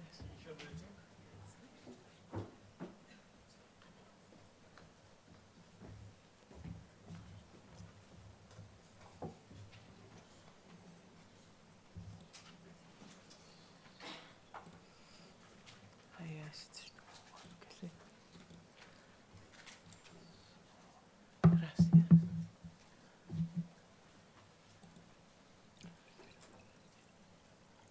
This is the first slide. Sí, y avanzar con eso. Ok. Okay. Gracias.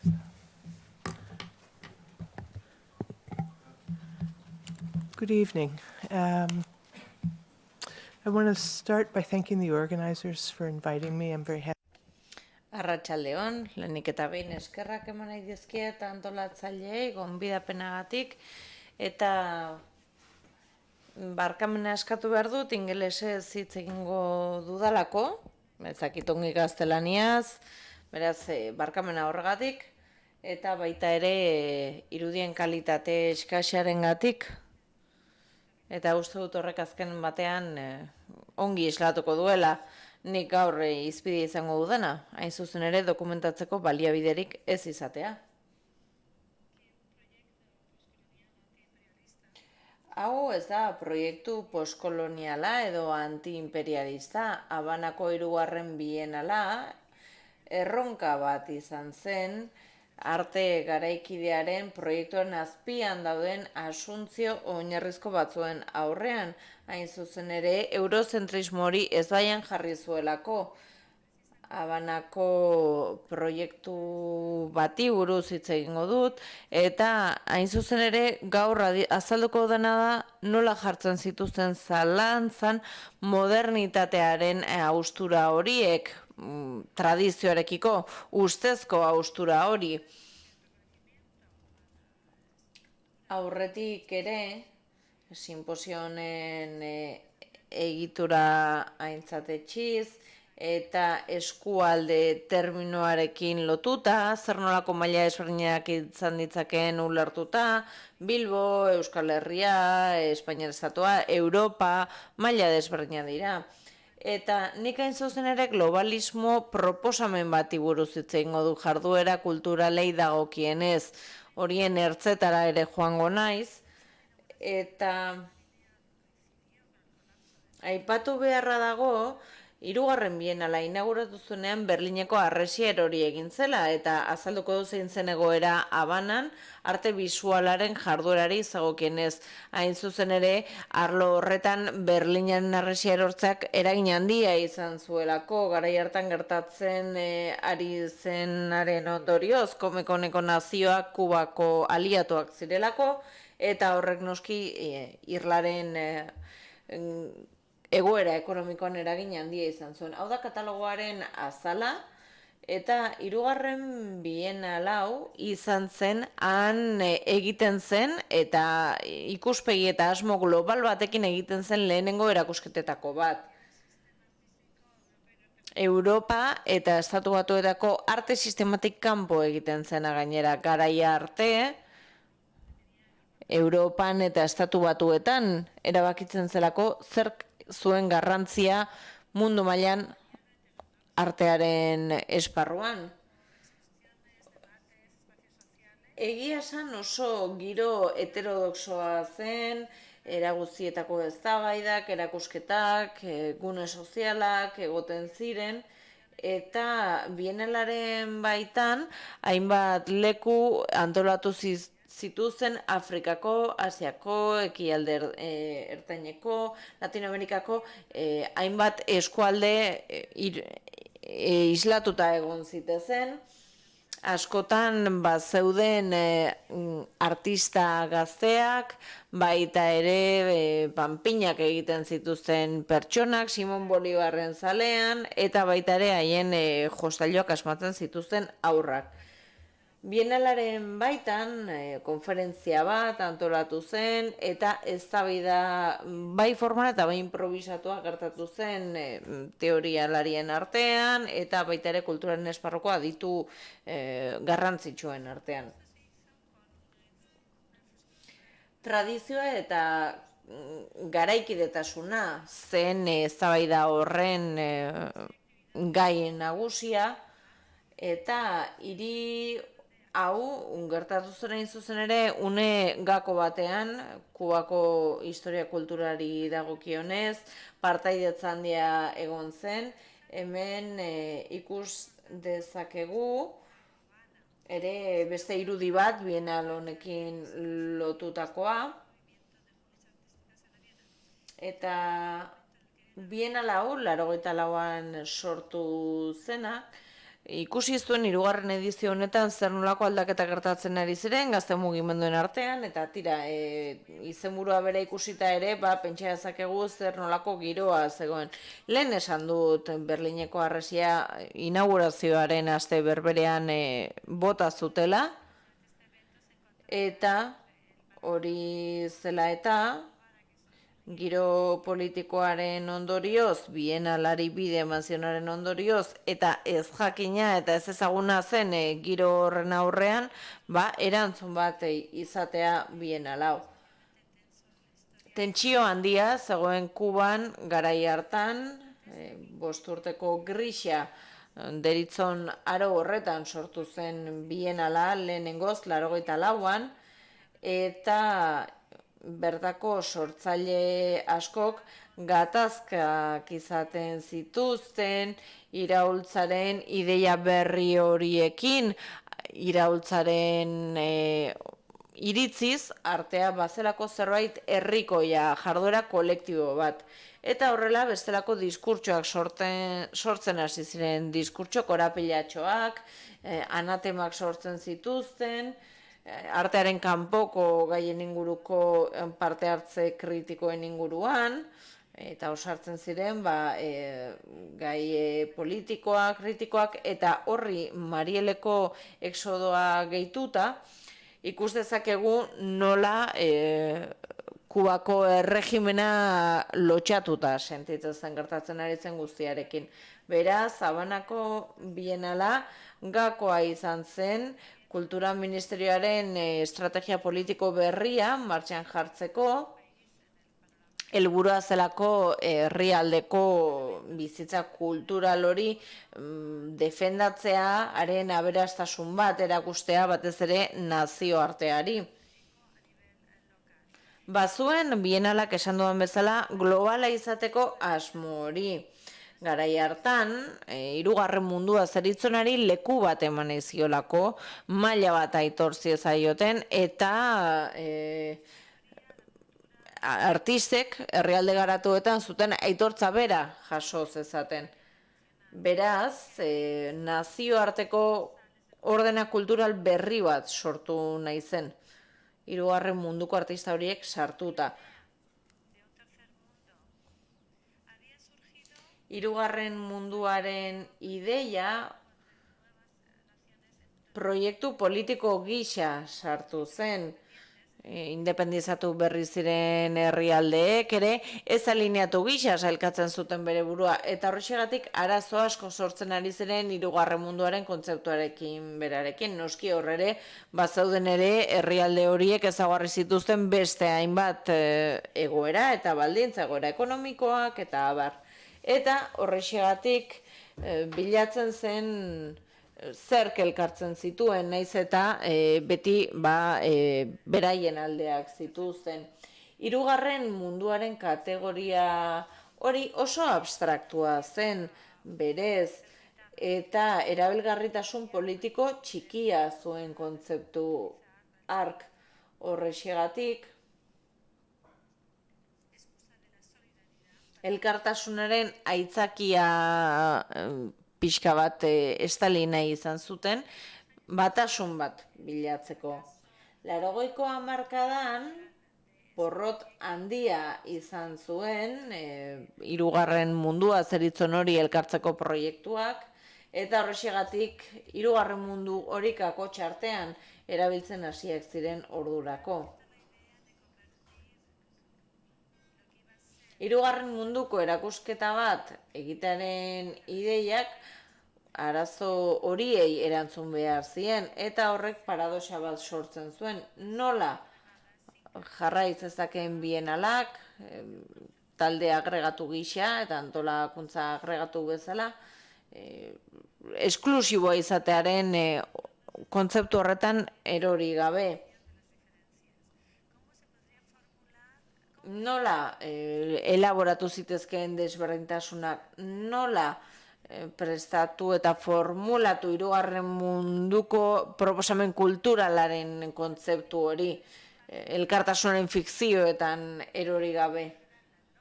Nola eman protagonismoa, nola eman irudikatutako protagonismo hori. Agian bidea alderantzizkoa zen, Habanako bienalak proposatzen zuen ere Mendebaldeko azokatik at egindako artea erakutsiko zuela, baina aldi berean sistema horrekin bat egiten zuen edo harreman bat zuen. Beraz horrek ere implikazio asko zituen. As director of the Biennale from the 2nd through the Lilian Llanes Godoy, Bienaleko zuzendaria izan zen 2. ediziotik 7.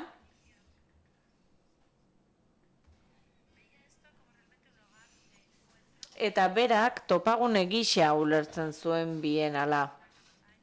Horregatik kanpaina bat jarri zuen martxan bienala eta CDR-ak uztartzeko. Funtseskoa baitziren politikari zegokionez, jendea elkarren artean lotzera zegokionez, eta horien eta agintarien arteko zubi bat sortzeko. Horretarako, zenbait lotura sortu ziren gobernuko hainbat agentziekin, kultura, turismo eta kanpo harremanetarako ministerioarekin, indar armatuekin. Normalean ez da horrelako egitura bat kontuan hartzen, bienal baterako, baina kasu honetan beraiek eta baita ere Alderdi Komunistako komite zentralak parte hartu zuen. Helburua zen jende askorengana heltzea. Lehenengo bienalean 200.000 bisitari egon ziren, gehienak habaneroak izan ziren, 86ko edizioan 300.000 bisitari egon ziren. Bienalak energia eta zirrara handia sortzen zuen, bertaratzen zirenen artean, bazirudien oso garrantzitsua zen zerbaitetan parte hartzen ari ziren, eta gainera ukigarria zen, egitazkoa zen. Eztabaida ezina zen Llanes zela proiektu honen liderra, baina lan kuratorialari dagokionez Gerardo Mosquera zen ezberik gabe liderra. Eta berak beste planteamendu bat egin zuen 85 eta 89 bitartean bere izaera inortodoxo horri erantzunez.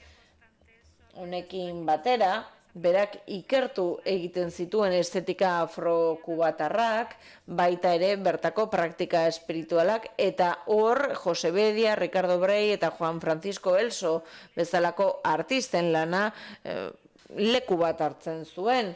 Bere iritziz, tradizio horiek nabarmena zen biziri zeudela eta jendearen egunerokotasunaren parte zirela, jendearen bizitzeko moduaren parte, naiz eta ofizialki estatu sozialista ateoa izan.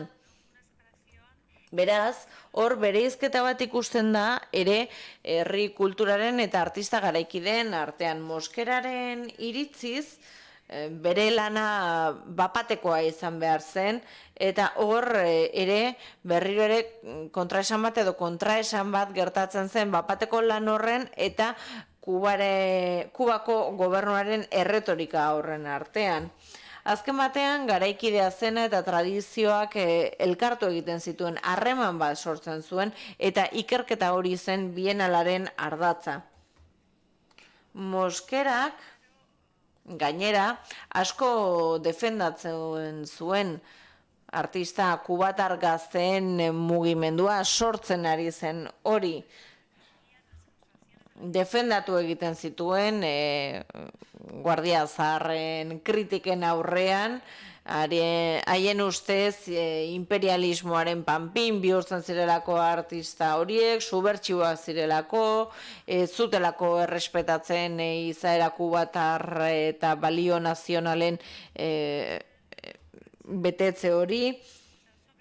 Eta horrexegatik arte kubatar hori bazen gertakari oso berezi bat, giro klaustrofobiko horren baitan sortu zena, bapatean, eta aldi berean ere mendetasun handia zuen hain zuzen ere iraultzaren sistema horrekiko.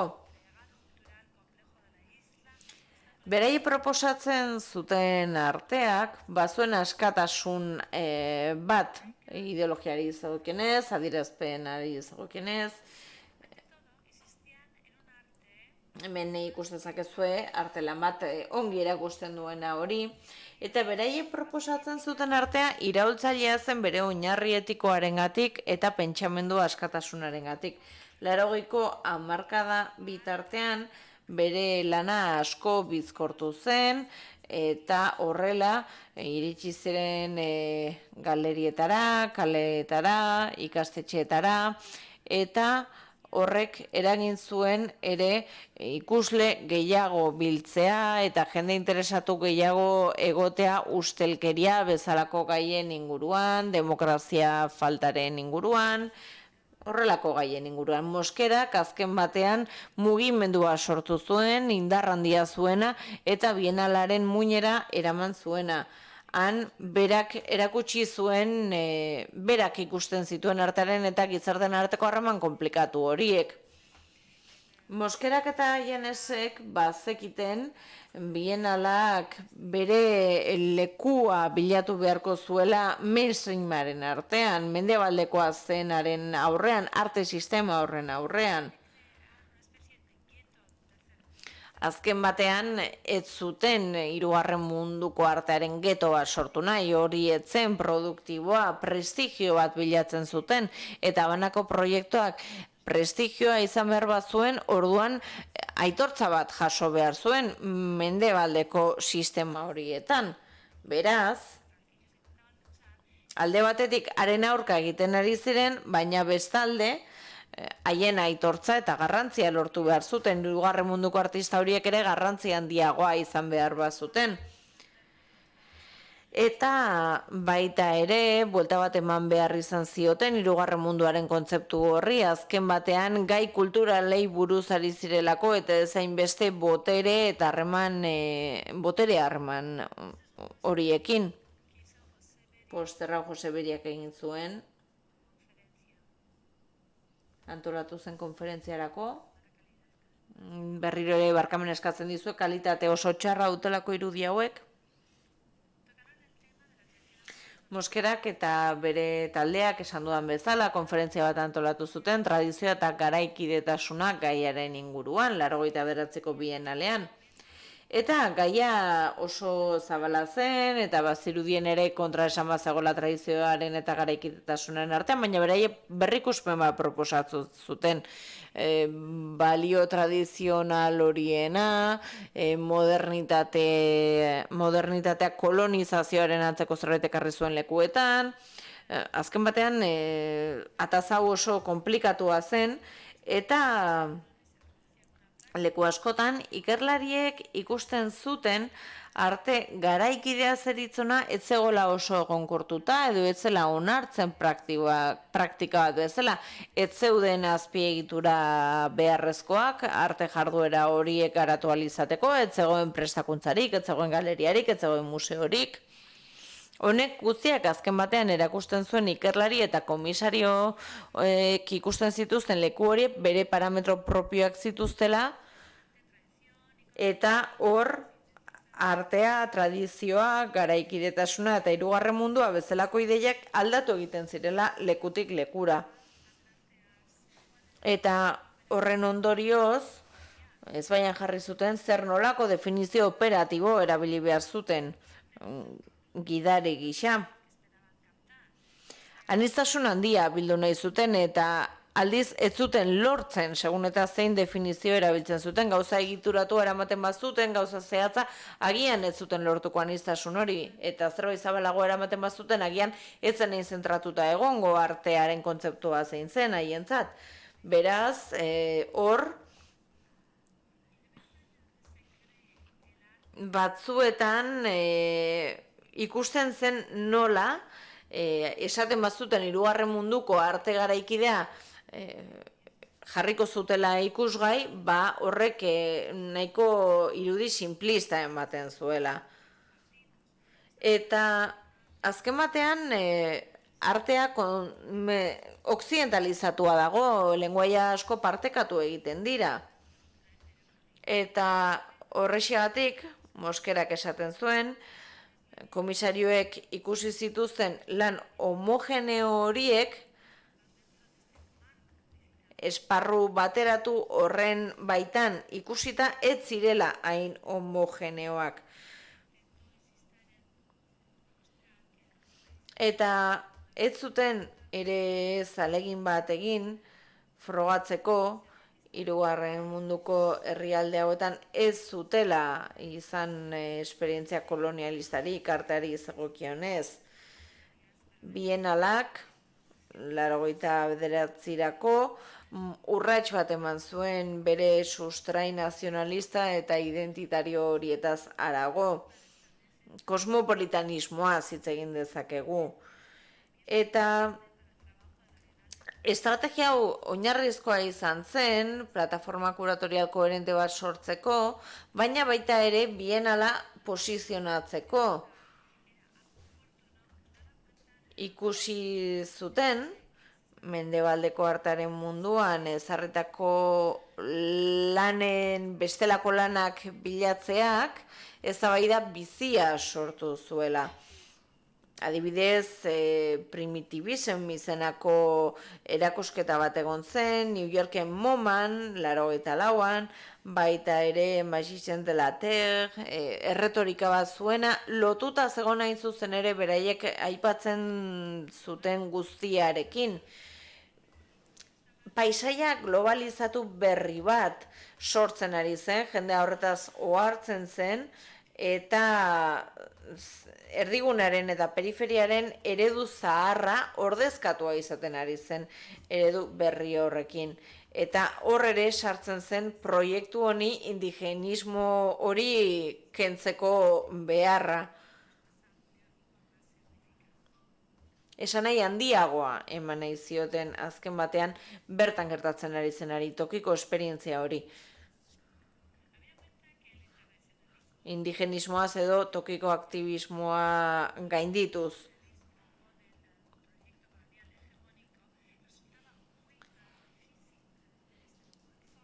Eta zaila izan zen proiektu kolonialen kutsu imperialista eta hegemoniko horrekin apurtzea, internazionalista zelako. Bienalearen zeregina izan zen beraz, modernotasun hori jorratzea. Eta bestelako moduak hartzea, birformulazio bat egitea. Eta Moskerak horren inguruan asko hausnartzen zuen. Eta berak esaten zuen, ikusi behar zela testu inguruan lanek nola funtzionatzen zuten, zein balio zuten, zer nolako erantzun sortzen zuten, eta ea erantzun hori ona izango zen hirugarren munduarentzat oro har. Eta baita ere, ikusi zuten bienalaren inguruan, bazegoela arte bat sortzen zena muga ekonomiko egituratu horiekin kezkatzen ez zena. Hau da, eskualde askotan erreman kritiko bat zuten ideia oinarrizko horrekin.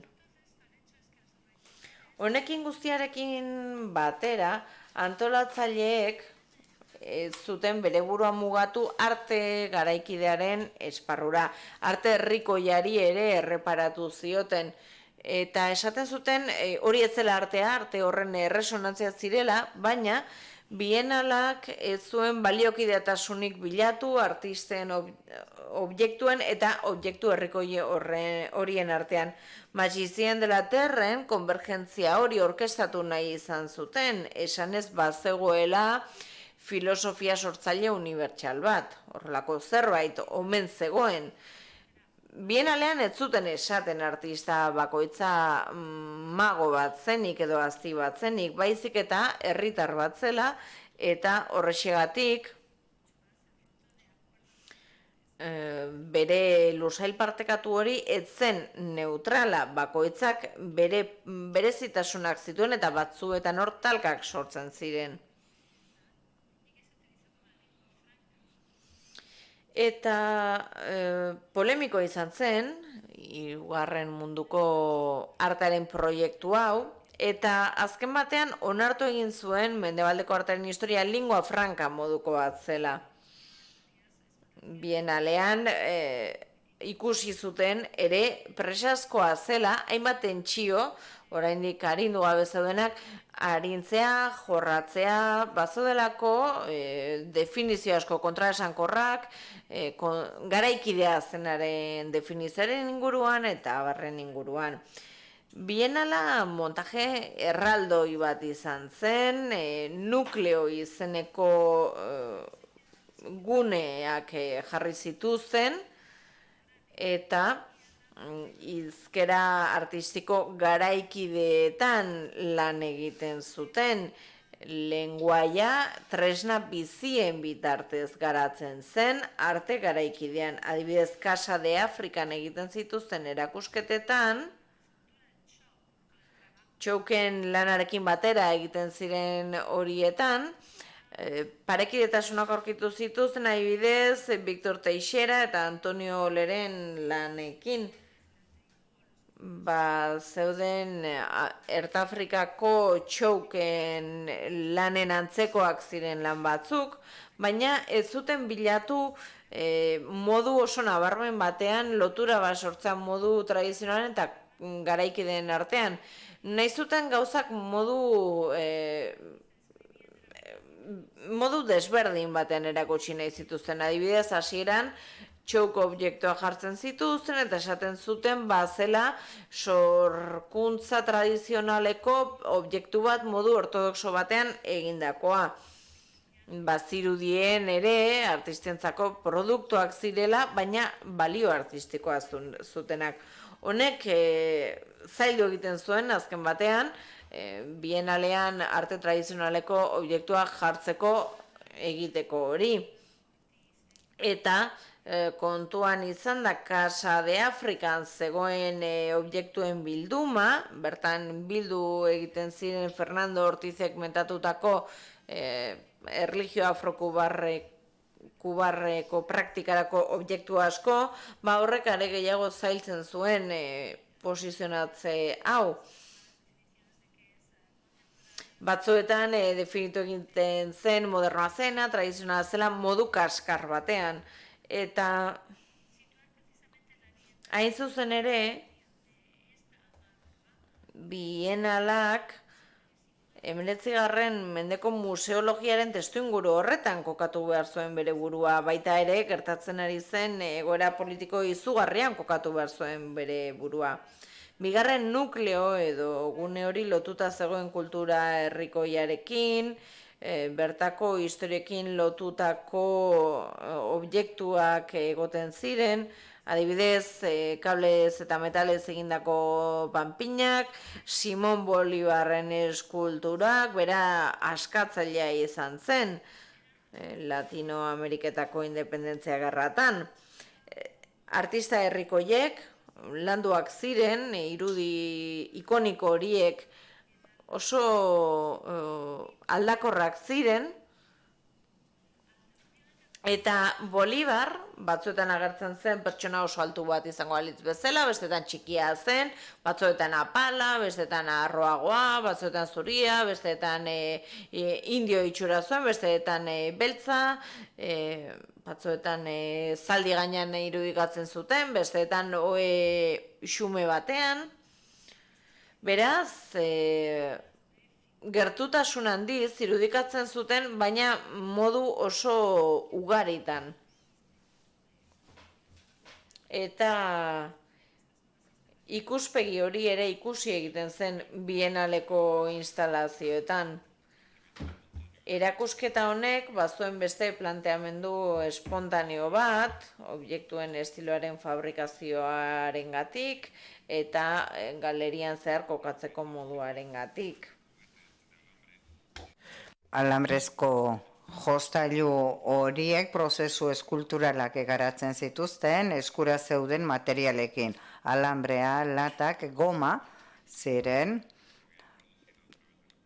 kolonizazioaren bidez hartutako industrializazioaren ondarrak eta agia sentimental bat zen, erakusketa bat antolatzea pobrezia bultzatutako sormenean oinarritua, proiektuak arreta handia jaso zuen arte dekoratiboen museoan, eta museo hori Revilla de Camargoren kondesaren jauretzean dago, eta 1964 geroztik, bertan egona zen bilduma bat, Europako noblezia eta beraztasunari eskainia, eta alambrezko jostailu hauen erakusketa kritika instituzional bazen Fred Wilsonek urte batzuk geroago proposatu zuenan Maneken Museunen adibidez, da dekonstrukzio bat egintzen museoaren deidade historiko ideologikoarena, izango balitz bezala erakunde kolonial bat edo iraultza garaikoa, eta tresna artistiko bezala jostailuak erakustean arrazoitzen zen turistentzako tresnak bilakatuko zirela. Eta oso ume txikitsuentzako jostailuak zeuden alde batetik, oso txikitsuenak egiten zituzena jostailuak behar zituztelako, eta gero nera bezarora iristean, Kinshazan eta Brazzavilleko merkatuetan saltzen zituzten, bereiek egiten zituzten jostailuak. Jostailu horiek, beraz, transformazio bat pasatua zuten, espontaneoki sortutakoak izatetik, esportatuak izatera pasatu ziren, eta irreverentzia oratikoaren artea deitzen zitzaion, baina esan partez horiek arte obrak zirela interesgarriagoa izan daiteke bienalean beraien presentzia onartzea, beraien helburua etzen artea izatea, bezik artearentzako alternatiba izatea, eta edukitzea harreman bat interesgarri izan zengo zena, eta horrek azpimarratzen zuen artearen heterodoxia batez ere hirugarren munduaren testu inguruan, hori zen bienalak helarazi nahi zuen mezu nagusia. Estetikoa versus balioa daukanaren joku horretan bienala garatzen joan zen esan nahi batzuk, zeinaren ondorioz arte politikaren arteko harremana modu aberatzagoan planteatu zen. 1974-1979 bitartean egin zen hori, eta urte horietan primitibismoa zen nagusi, MoMako erakusketetan, lurreko magoen gainekoak ziren, erakusketa horiek, eta ikuspegi neokoloniala betikotzen zuten. Baina bienala era hortako pensamentuaren errefutazioa zen. Garrantzitsuena zen, zera, planteamentu bat zen, planteatzeko nola artea beste forma kultural batzuekin ere erlazionatua dagoen, eta erronka bat zen reduktibismoaren zat, mazen artearen eredu sozialista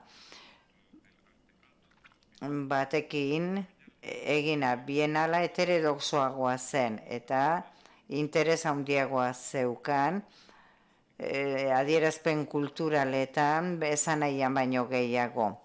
Konferentzia internazional bat antolatu zen 1989ko bienalaren barruan, eta proiektuak paper garrantzitsu bat jokatu zuen kulturaz eztabaidatzeko orduan eta kritiko teoriko multzo bat bildu zuen Hego Amerika, Asia, Afrika eta beste kontinente batzuetakoak.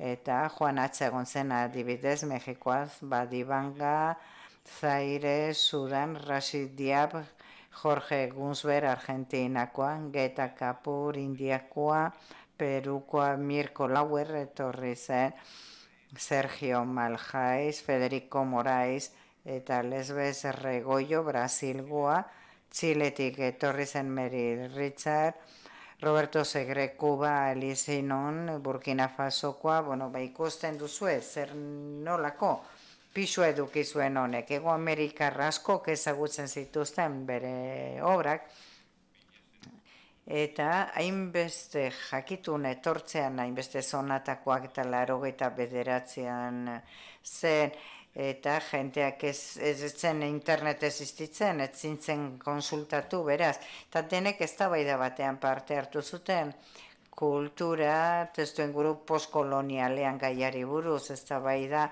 oso sutsuak egon ziren, eta Kapurrek zioen bezala Labanako esperientziak aukera eman zion harreman bat finkatzeko, nazioartekotzearekin modu zabalago batean zabaltzeko. Berak zioena modernitatearen, abanguardiaren, internazionalismoaren planteamentu horiek eztabaidatzeko. Orduan, hitzaldiaren izenburua zen tradizioa eta kontemporaneitatea, eta gai nagusia zen nola bienala birkokatu nazioarte mailan egoera inkomplikatuan. Eta tradizioa eta kontemporaneitatea ziren gabezia zeuzkaten terminoak. Tradizioa mundu mendebaldean ikusten zen, zerbait exotikoa edo primitiboa bezala. Harremana zeukana benekotasun batekin zeina ataskatua zegoen iraganeko punturen batuan. Eta tradizioa planteatua zegoen baita ere modernitateari kontrajarria bezala. Eta burruka bezala inkursio neokolonial imperialismoen kontra, eta modernoa zen berriz alboratua geratzen zen, tokikotik, tradizionaletik. Marta Traba idazle mexikarrak abanguardiaren terrorismoa deitzen zio. Eta antidoto bezala Trabak eta beste batzuk erresistentziaren artea proposatu zuten, moralismo mexikar nazionalismutaren ikuspegitik, eta proposatu zuten arrazoi liberatzaile baten regimen bat, hirugarren munduaren mugimendu bezala, baina tradizioa tresna funtsezkoa izan zen herrialdeen eraikuntza autoritarioan, Zaireren kasuan adibidez, eta aldi berean ezkerragoak ziren zenbait kasu ere Mexiko eta Indiaren kasu bezala jasotzen ziren. 89 ordea, eta garbi zegoen ezkero pentsatzeko modua zaharkitua geratzen zela batez ere, dinamika kulturalaz hitz egiten zenean, hori askotan errepikatu zen konferentzian, baina antikolonialismoa esaten zen paper garrantzitsua jokatu zuela, nortasun lokalak garatzerakoan galdetzen zen, zer negoziatu behar da iraganari begira adibidez, eta tradizio eta kontemporaneitatea kontrajarritzeak gaizkien kajatzen zuen, tradizioaren adierazpen popularrek orainaldiari erantzuten ziotenean. Gainera, nortasunen politika existenzialista ezin zen planteatu modu egokian gizarte garaikideetan. Mugimenduen barruan gero eta mugimendu gehiago zeudelako kapital, pertsona eta ekonomienak, eta tradizio kontemporaneitatearen harremana agintaritzekin lotuta zeuden. baztertzea esan nahi konserbatzaile horiek zeinetan tradizioa karikatura bat zen planteatzen zena Hirugarren Munduko kulturaren izenean, Bienaleko komisarioek eztabaidetan gai hori planteatu zuten ikuspegi askoz garbiago batetik. Hitz egin partez praktikan nahitaezko batetik tradizioa beraientzat hitz konparatibo bat zen, beraz. Alternatibak formulatu partez, eztabaidetan tratatu nahi zen tradizioa kontemporaneitatea aldi berean nola ematen ziren eta nola zegoen harreman konplexu bat beraien artean eta gainera oso zaila.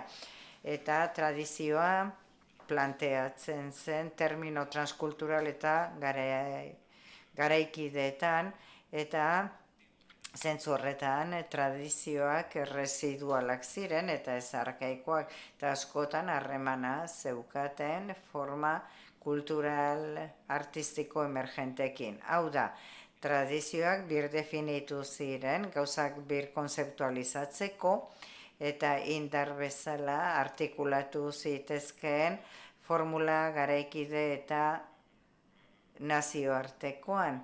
Eta garbi erakusten zuten ze historia komplikatua zeukaten arteek garai kolonial postkolonialetan. Eta horrela artikulatu zen garaikidetzari buruzko artikulazioa. Eta gero, ideia bat nazioarte mailan nagusitzen zena, garaikidetzari zegokionez esaten zuen Hirugarren Munduaren ustezko atzerapenaren kontrakoa zela. Eta aldi berean, bienalak azpimarratu zituen garaikidetza ugarietan eta baitere kultura eredu batean, zeina bilduma oso bat zen, beraz inpurua zen, sekuletzen bukatzen, zen eredu bat, maila lokalean trateatu zitekena, baina arkaikoa galdu gabe, eta baitere egon ziteken globalitate bat homogeneo izango etzena, baina bienalak iradoki zuen baita ere, kultura unibertsalarekin deituriko harreman hori,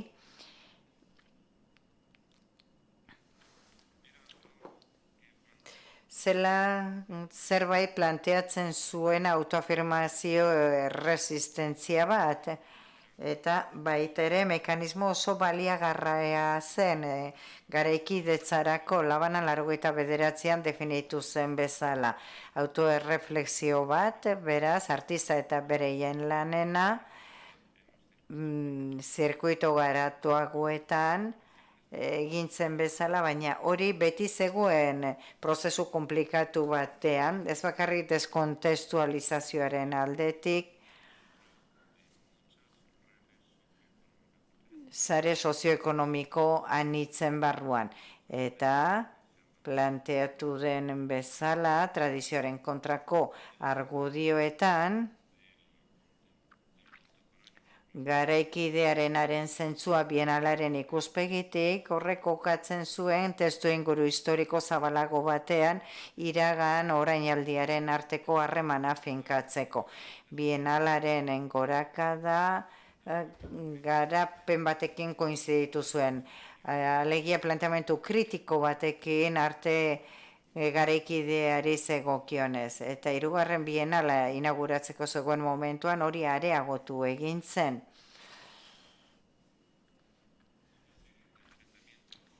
Enfrentamentu multzo bat, karga politiko batekin giro oso berotua zeukaten, egon zen urrezko aro bat arte kubarraren zan 80an, baina 89erako aroa erabat bukatua zegoen eta kulturak berez garbi zegoen ez euskala gobernariak beren alde, mesfidantza handia zegoen.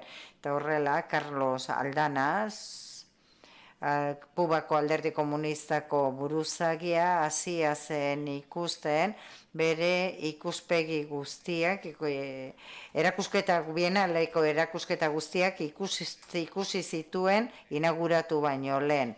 Ideologoak Fidel, Raúl eta bera ziren. Bera erakusketa guztietara, arte erakusketa guztietara joaten zen inauguratu aurretik.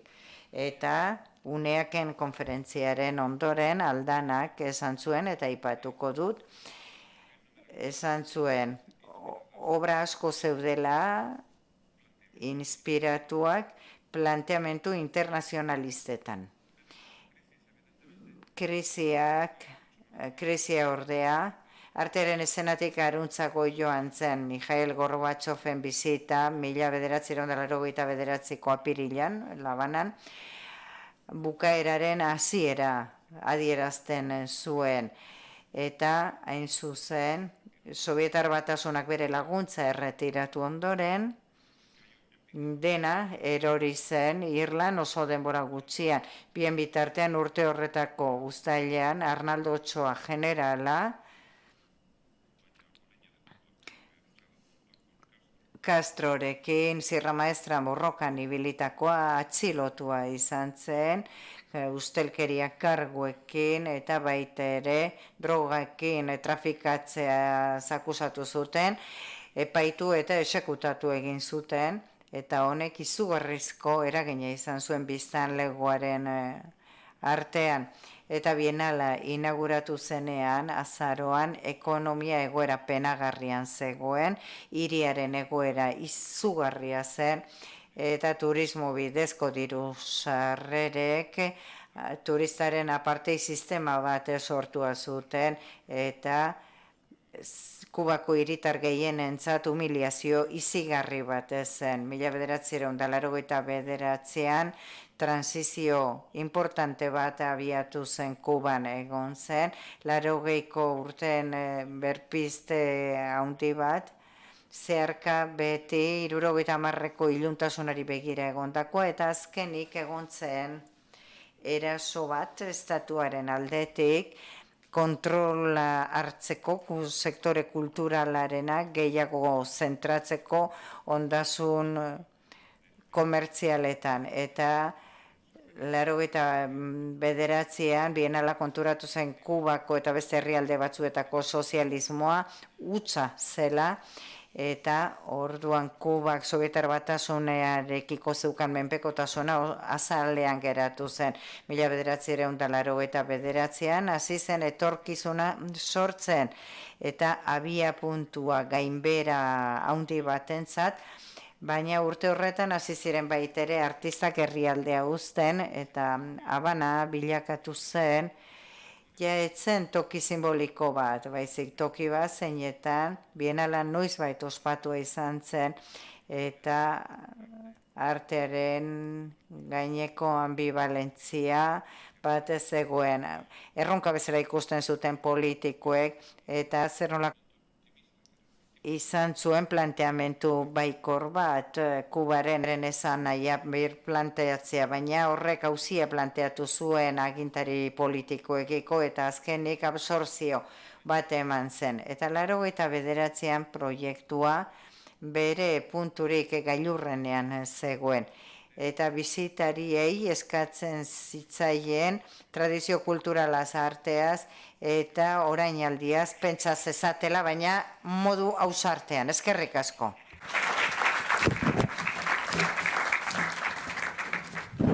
Hay preguntas. Badago galderarik?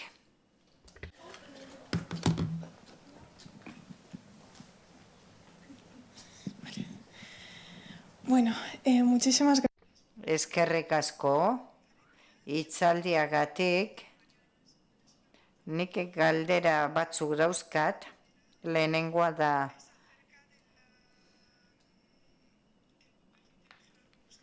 Gerardo Mosqueraren papera, zein da Gerardo Mosquerak Kubako artistak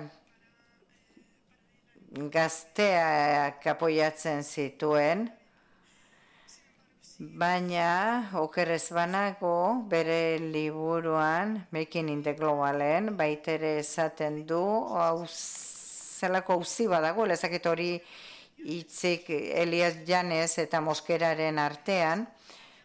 Lilian Llanes dioenez, artista kubarren gazteen lan zuk aipatu duzu Lilian Llanas, Gerardo Mosquerari buruz asko hitz egin duzu, paper garrantzitsua jokatu zutenak lehenengo bienaletan, baina beste eragile bat Labanaken dagoena,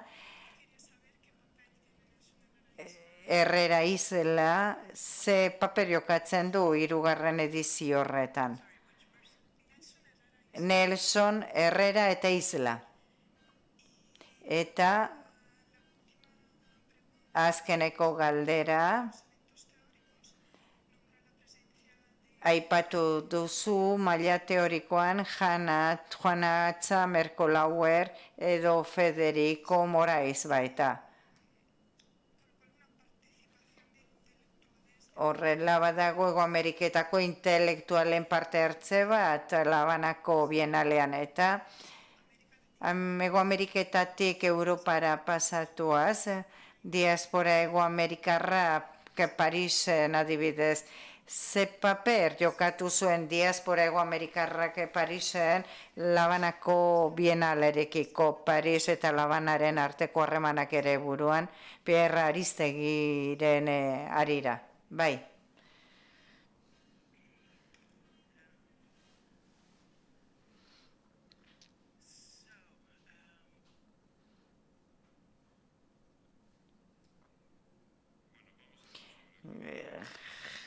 Gerardo Illani buruz hitz egin dezagun.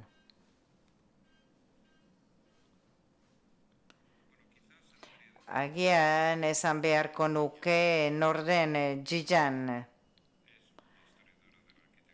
arkitekturaren historialari bat, eta ez dauka harremanik arte garaikidearekin, eta jakina da, beraz bienaleko zuzendari izendatzeko arrazoi nagusietako bat izan zela,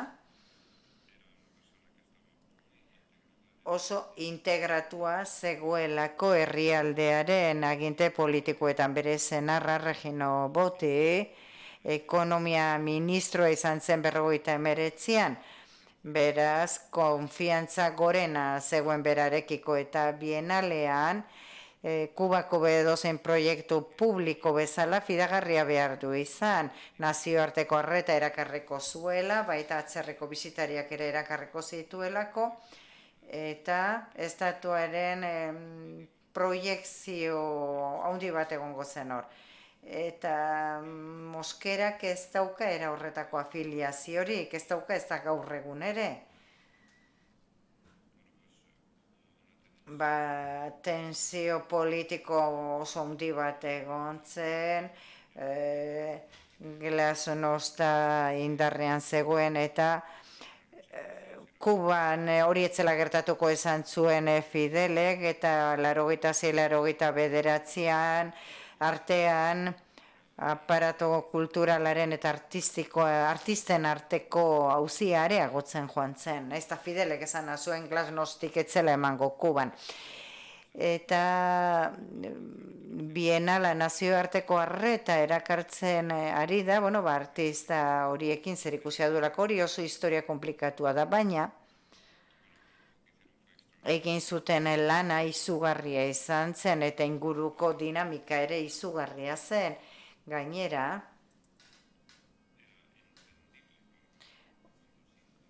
Lucy Lapar bezalako pertsonentzat eta Luis Canditxo uste dut esan duela, ulergarria da horientzat zeren. Demora asko pasatu baitzuten artista horiekin, Nueva Yorkera itzuli eta kritikak eta argitaratu zituzten. Egoera zaila zen, garbi zegoen, ezin zirela bienaleko artista kanpoan utzi, baina ez da ere beraiek nahi zuten bezala azalduak izan. Soluzioa zein zen, inorret zegoen ados horrekin. Humorearen tradizioa erakusketan tolatu zuten, eta humorea esaten da tradizionalki Kubako kulturaren, artearen ezaugarria dela, Jorge Mane eta la negación del choteo den bidetik. Erantzun kultural politiko jo partez jo beharko litzateke Kubako humoristen tradizio luze horrekin. Eta hori da esan behar duana lehen jari buruz. Nelson da apurretako bat, bizirik iraunduena, eta binaleko taldean jarraitzen duena. Eta bera, eta beste pare bat pertsona, baina beste edozein bienalekin gertatzen den bezala, Kuban beti barne talde bat izan da. Sekula ez dute kontratatu kanpoko pertsona famaturik bertara joan zedin, eta komisario lan egin zezan, eta Nelsonek momentu hartan,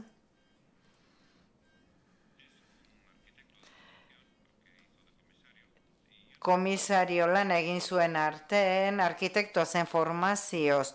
Bueno, komisario bakoitzak, ere museaz bat zeukan ezakiten Nelsonek zer egin zuen, baina momentu hartan, bai, zuzendari bilakatu zen Gillian Joan ondoren, uste dut 8. bienala zuzendu zuela berak, baina horren ondoren kargutik kendu egin zuten.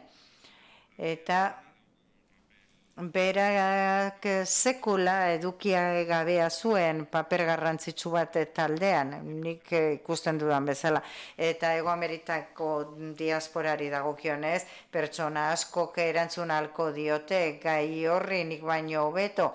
Edo ez dut galdera ulertzen, edo ez dut gaia sakonki ulertzen, hobeto esplikatzen badidazu zer esan nahi duzun diasporari dagokionez. Bueno, batez ere zalantza baten da, zeren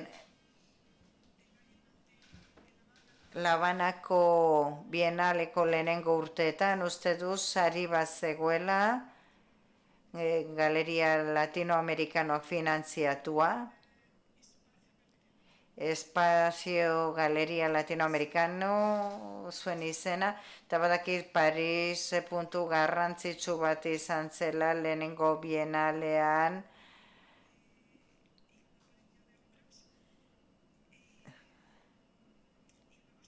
Eta gero pentsatzen nago baita ere Julio Leparken parte hartu zuena 2. bienalean, okerez banago, tailer batekin.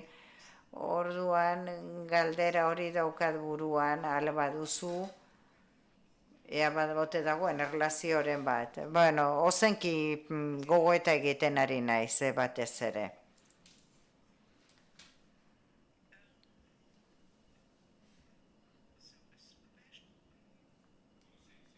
Bai, arrazoia daukazu, Zele Parkek bai egin zuen tailer bat, kanpokaldean, 80, zakizen bat urteetan, 84an uste du baita egin zuela beste tailer bat. Baina, kasu honetan jakingarria da, alegia zein joaten zen bienalera, Frida Lam hiltzenean 82an, 83an, Fidel Castro ez dakiten horrengana zuzendu zen, eta esan zion kultur makinako norbait. Zuk arte garaikideko zentroa jarriko duzu Frida Lami eskainia eta hor bienal bat antolatuko duzue paraleloki funtzionatuko duena zine edo jaz jaialdiarekin, eta ja hurrengo urtean azaldu zen, baina ja dirurik gabe, pertsonalik gabe, eraikinik gabe, aurre konturik gabe, ezer gabe.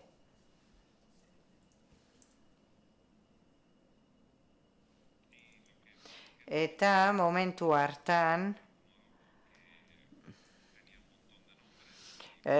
izen asko zeuzkaten, deitzen zieten ongi zetorkienean, baina Ameriken etxean zegoen arte bizualen programa 59tik, eta harreman zarea zeukaten Hego Ameriketan, eta zare horiek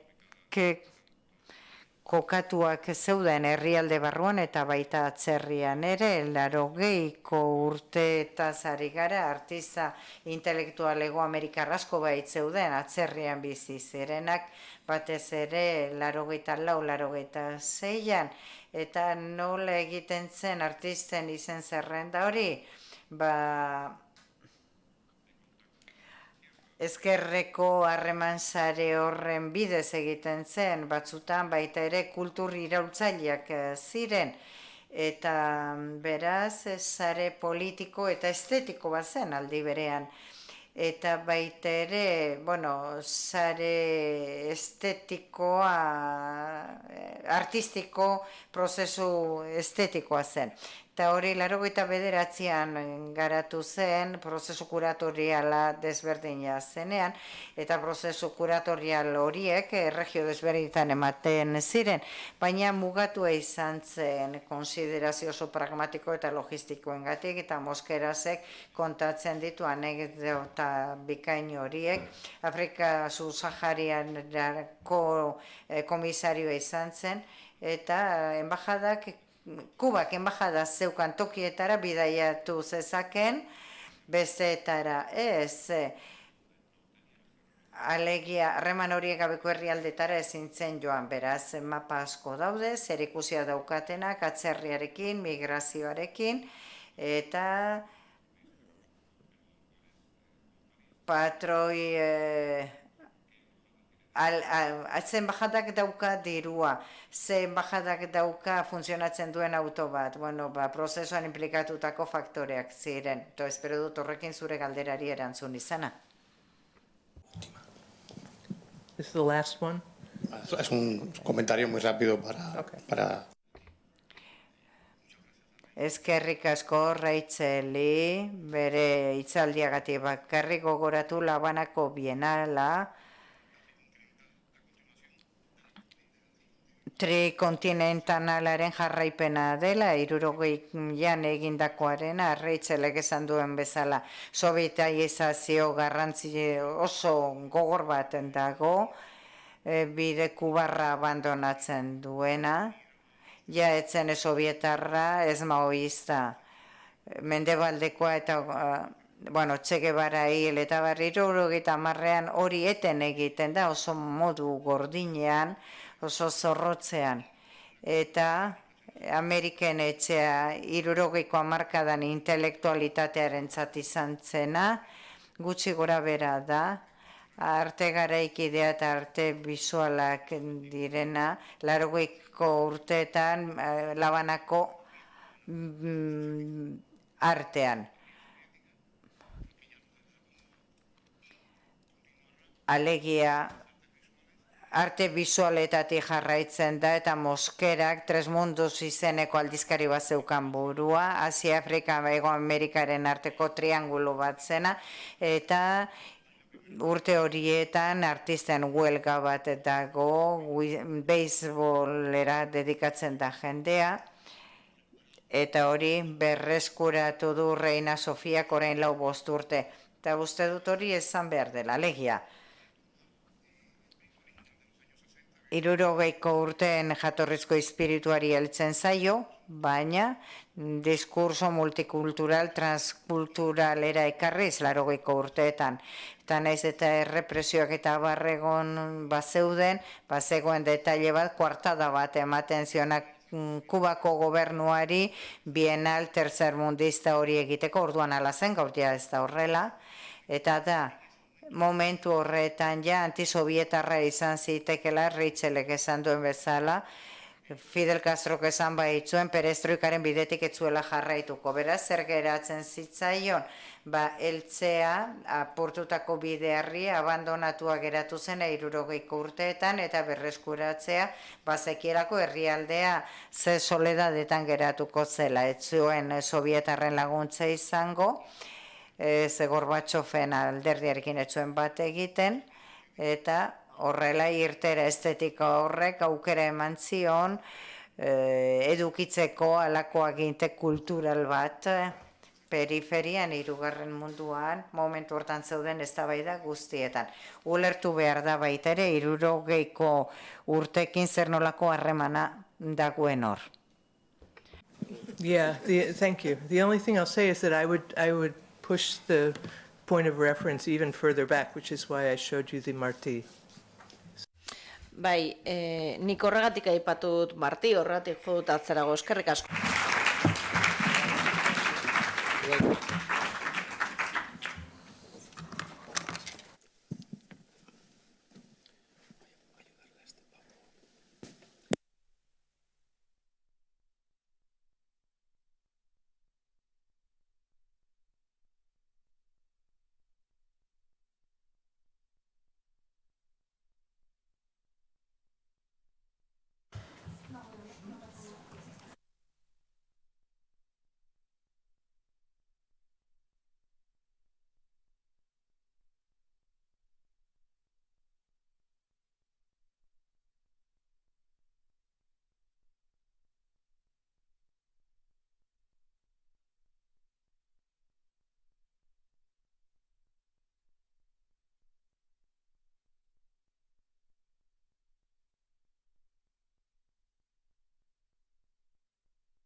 Buenas tardes.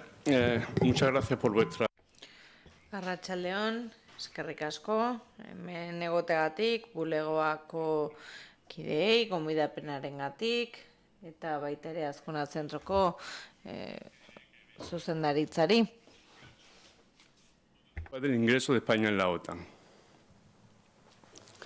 La entrada...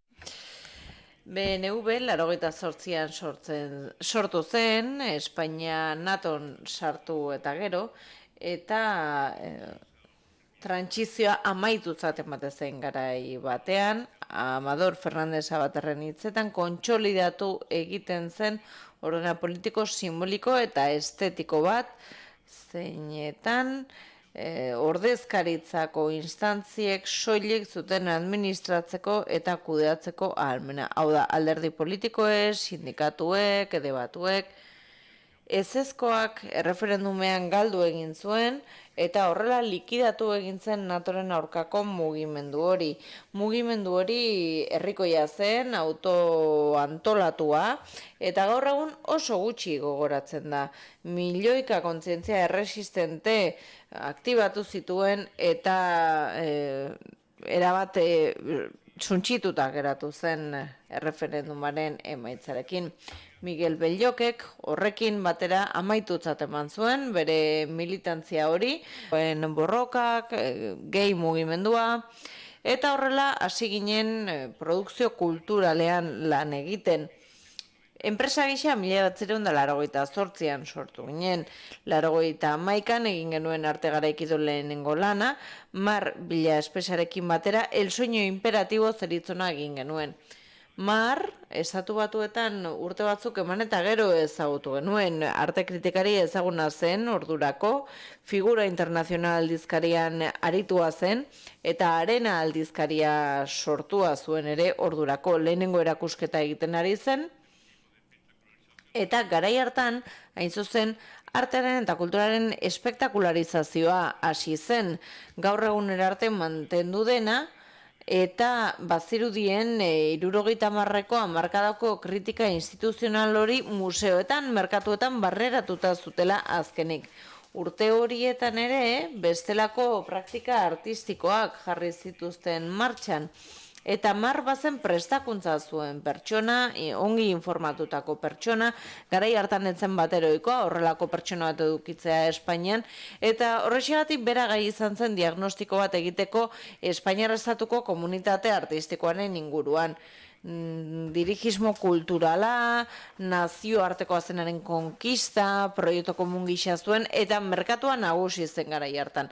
Eta horrela sortu zuen berak Síndrome de mayoría absoluta izeneko bere testua. Elkar ezagutu genuen unean, berak hartaren kritikatik eta guk aktivismo politikotik, ez baian jarri genuen produkzio prozesua, baita ere antolatutako politika kulturalak, eta neurri bakar gisa proposatzen ziren ekipamenduak osatu nahi genituen. 87an Arteleku sortu zen, 88an Reina Sofia, 89an IBAM, Centro Atlántico de Arte Moderno eta Centro Galego de Arte Contemporáneo, 95an Centro Andaluz de Arte Contemporáneo eta Meiak, 98an MACBA. Eta haren ostean etorri ziren Vigo, Gaztela León, Castellón, Valladolid, Gasteiz, Palma Mallorca, Granada eta beste hainbat hirietako museo, zentro eta guneak. Eta eredu horien paradigma bada Guggenheim Bilbao museoa, 87an inauguratu zena. 90ko hamarkadan hasi ginen lanean, Sevillan, han merkatuak, arte garaikideen merkatuak, ez zuen ia eraginik. Eta 80 hamarkadako amaieran arte ehuna berreraiki egin zen, eta horrek markatu egin zuen Espainiako eszena. Gertakari horrek La Máquina Española eta Juana Izpru galeriak izan zituen protagonista, eta baita ere figura internazional eta arena aldizkariak. Erakundeekin lotutako faktorengatik, faktore politikoengatik, ekonomikoengatik sortu zen, baina bazuen ezaugarri bat, eta zen artistek parte hartzen zutela, artista, egile eta sortzaileek.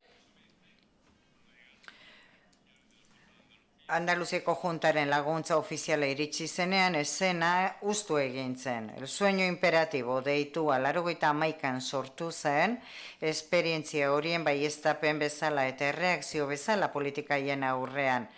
PSV UGTren etxebizitza kooperatibak eta IGESek finantziatua eta Madrilgo Arte Ederren zirkuloan aurkeztu zen.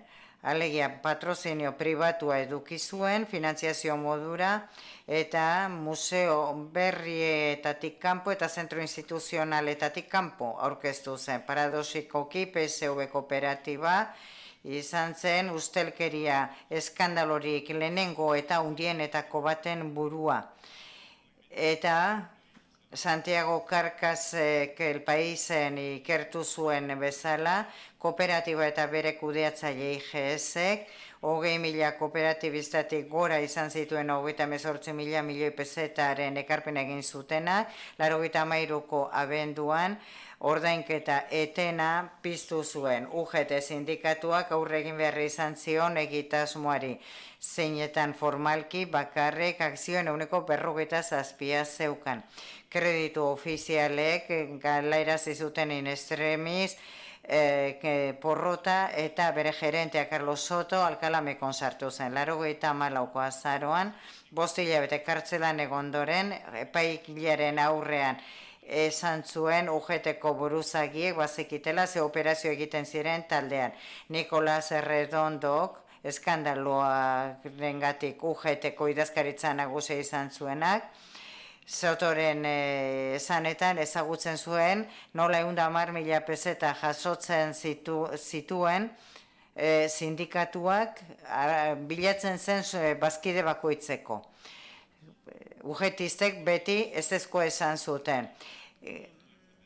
Erakusketa ura, arte eta politikaren arteko harremanen erreferentzia bilakatu zen, eta finantziatua izan zen ezkerreko erakunde sindikalen batek finantziatua eta demokraziako lehen porrotetako ustelkerietan kasuetako bate izan zen. Zirkunstantzia honek ez dio kentzen balorerik erakusketa harri, baina azpimarratu behar da plus ultrarekin dituen bereizketengatik. Hori erakunde publiko batek osoki finantziatua izan zen, eta ekonomia eta politikaren arteko garai haietako trama erakusten duelako. Teresa Vilarosek esan zuen bezala, ordezkapen sozioekonomiko bat zen, Europako elkartean sartzea, birmoldaketa industriala eta simbolikoa baitere. Movida Madrildarra, konsumo kulturalaren gorakada, itzaltzen zuena gainditu gabe diktaduraren espektroa. Erakusketara itzuliz, katalogoaren testuan, Mar Villespesak esaten du, frankismoan arteak jasandako egoeraren ondoren, dilema zen argitzea nola aurre egingo zion guretzako berria, baina gizarte globalizatuetan hain ezaguna zen arazoen aurrean galdetzen zuen. Espainiako artistak tresnarik gabe nolabaiteko genealogikoarekin eta testu inguru kritiko gutxienekoarekin aurre egingo die kontraesan soziopolitiko, ekonomiko eta kulturali zinetan murgilduak dauden mendebaldeko beraien lankideak, horregatik estetizismo inokuo edo eredu kultural bestenei jarraitu gabe. El sueño imperatibo hemen proposatzen zuen eztabaidatzea 11 artistarekin, 6 espainiar 5 atzerritarrekin, Ipar-Amerikarranak gehienak eta 2 bakarrik ziren emakumeak. Artistei eskatu zitzaien lekuan bertan obra bat egitea eta testu bat katalogorako. Espazio publikoak arte ederren zirkuloko espazio publiko pribatuak erabili zitzazketen komisarioaren zirkuluaren site espezifik bat zen eta bertan orkestuko zein edo zein obrak bere lehen hizkuntzarekin elkarrizketa bat baita erakundearekin ere elkarrizketa bat planteatu behar zuen. Obra guztiaren errepaso bat egingo dut, azkar batean badirudi baietz. Marren testuaren eskutik erakusketaren obraren ibilbide azkar bat ikusiko dugu hemen. Nancy Spiro, aukeratu zuen terraza eta eraikineko terraza kafetegian azaldu zuen bere obra. Eta bere ikonografian zeuden Greziako zibilizazioko jainkosak, hititak, atletak, aborigeneak, katalogorako idatzi zuen testuari jarri zion izenburua izan zen, emakumea protagonista gisa. Sala Minerva, Sotoan zegoena, aukeratu zen Francesca Badek, komunikabideen ahalmena erakutsi zuen eta Medusaren burua izan zen bere testuaren izenburua. Eta bitxiki Minervaren eskutua, zirkuloko simboloa, darama Medusaren burua Perseok moztua. Juan Luis Morazak sortu zuen batzar gelan asentamentu bat sortu zuen. Bere testua, Sumisión, Rebeldia y una tercera vía izenburua eta gogoeta egiten du artista gizartearen arteko harremana behatzeko distantzia nola markatu.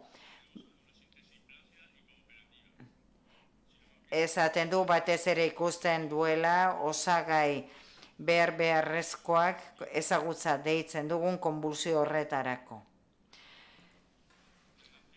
Pedro G. Romero aukeratu zuen presidentearen bulegoa, biblioteka, sarrerako vitrinak, igogailua eta kafetegia.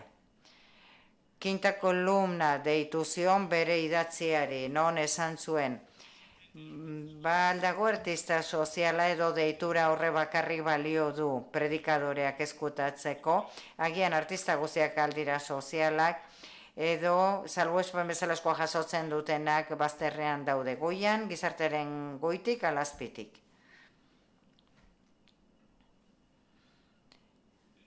Terry Berkovitz, eraiki zuen espazio bat, erakuste azoko aretoaren barruan. Terry jatorriz judua da, baina Israel estatua erabat ezalantzatan jartzen du. Que es una vida sin libertad, izenburua jarri zion bere testuari, eta Palestinan urtebete lehenago egindako bideo bateko elkarrizketak transkribitu zituen. Txemakobok zirkuloko zutaben sala erabili zuen, historia oroimena, patua, amnesia bezalako kontzeptuak kontra jarri zituen irudien bidez. Testua izan zen La moneda de Diogenes. Zemat eta ospakizun gehiago, orduan eta errazagoa azten da. Historia hiriburu bezala da dena azten delako. Chris Bardin izan zen, erakusketarako obrarik sortu ez zuen artista bakarra. Katalogorako obra idatzi zuen Sanson. Eta eraikinean eragin zitzazken kalteek,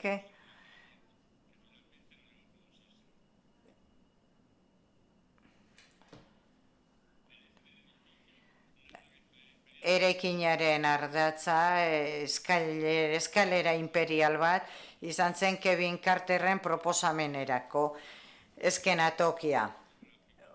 Ipuin autobiografiko bati izenburua jarri zion nada más, bidali zuena katalogoan argitaratzeko.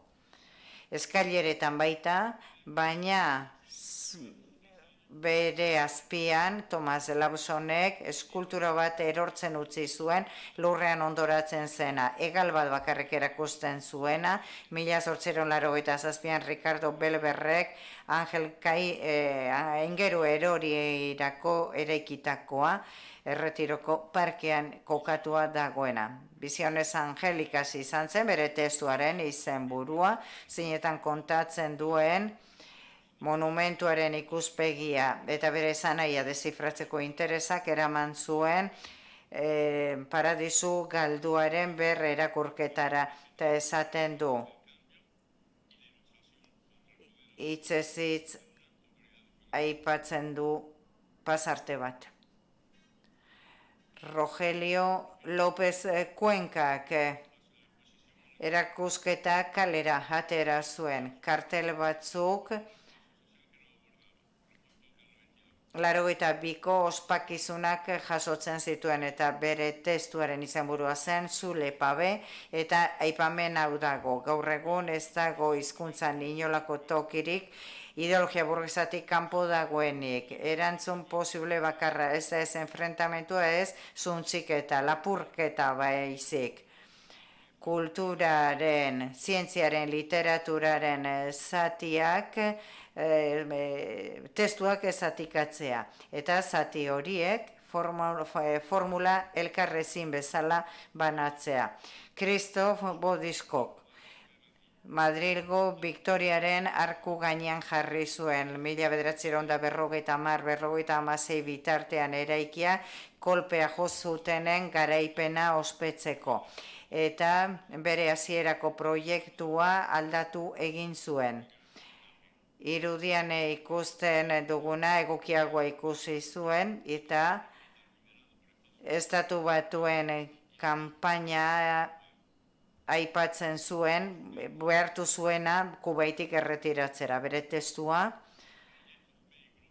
etxerik gabekoentzako ibilgailuaren proiektuan esaten du. Estruktura arkitektonikoen helburu nagusia da, geldik daudenaren itxurarekin eta etengabe sustraituak lurrean erakustea. Azkenik, Francesc Torresek 35 galdera egin zituen irrati, prensa eta telebistaren bidez, eta erantzunak jaso ziren El Sol egunkarian, galduan ja. Bolo Rasante bere testuaren izenburua zenietan esaten zuen momentu hauetan, baieztatu daiteke artean oroar gehiago dela kultura menderatzailearen isla eta ez jarrera kritiko baten emaitza. Ez dago ezer aldatzeko borondaterik, hori gertatzen denean, epidermiaren eremuan gertatzen da. Ezer aldez aurretik kanpoan utzi ezin den arren, arte lan batek nekez iragingo du gauzen egoeran. Horregatik zaila gertatzen zaio baloratzea,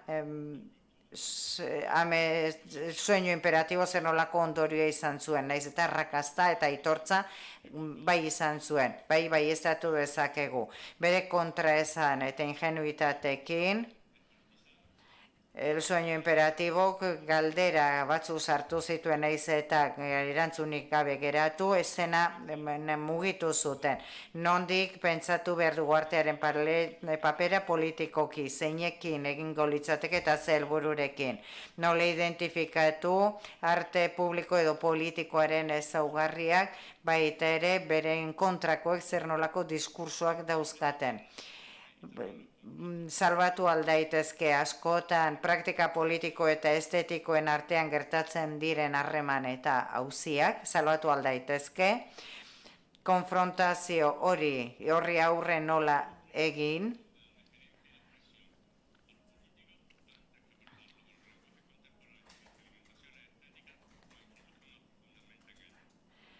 hauek izan ziren galderetako batzuk, zeinekin erakusketa komunitate artistiko eta politika kulturalei itaundu zien, alik eta azkarren pasatu nahirik diktadura kulturalki isolatu eta zirkuito ekonomiko, kultural eta politiko batera zeinaren ezaugarria baitzen paradigma postmodernoa. Bestalde, BNV-rentzat, Miguel Benlokek testu batean esan zuen bezala, militantzia politika antifrankista eta iraultzailearen ondoraketen ondokinen artean genbiltzelarik, el sueño imperatibo, azten da antzematen zemai praktika batzuk hasi ginean jakiten zertzegoen lamakoitzaren azpian. Eta konstituyente bezala sentitzen hasi ginen eta geroztik saiatu gara ulertzen eta bere zentzua zabaltzen. Beraz,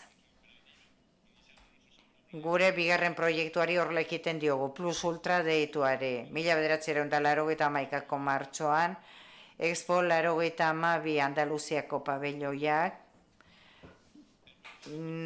deitu zigun BNV-ri, aurkeztu genezan arte garaikideko proiektu bat, erakusketa unibertsaleko testu inguruan. Marbil Espesari proposatu genion onartzeko enkargua 2 baldintzarekin. Proiektua planteatzen bazen, ikuspegi batetik zeinak gehiago zekarren gogoeta eta ez horremeste ospaketa, eta Kartujako irlatik kanpora egiten baitzen. Bertan, deskubrimentua konmemoratuko zelako. Proposamenak 8 espazio erraldoitan esku hartzea ekarri zuen, eta baita ere 2 erakusketa tematiko. Inoren lurra, Jose Lebrero komisiariatua, eta Amerika Bertazitzere komisiariatua. Eta proposamenak bazukan beste erakusketa bat, artista eta hiria izenburupean, Marrek ja konprometatua zeukana Sevillako diputazioarekin eta gure proposamenean integratu zuena.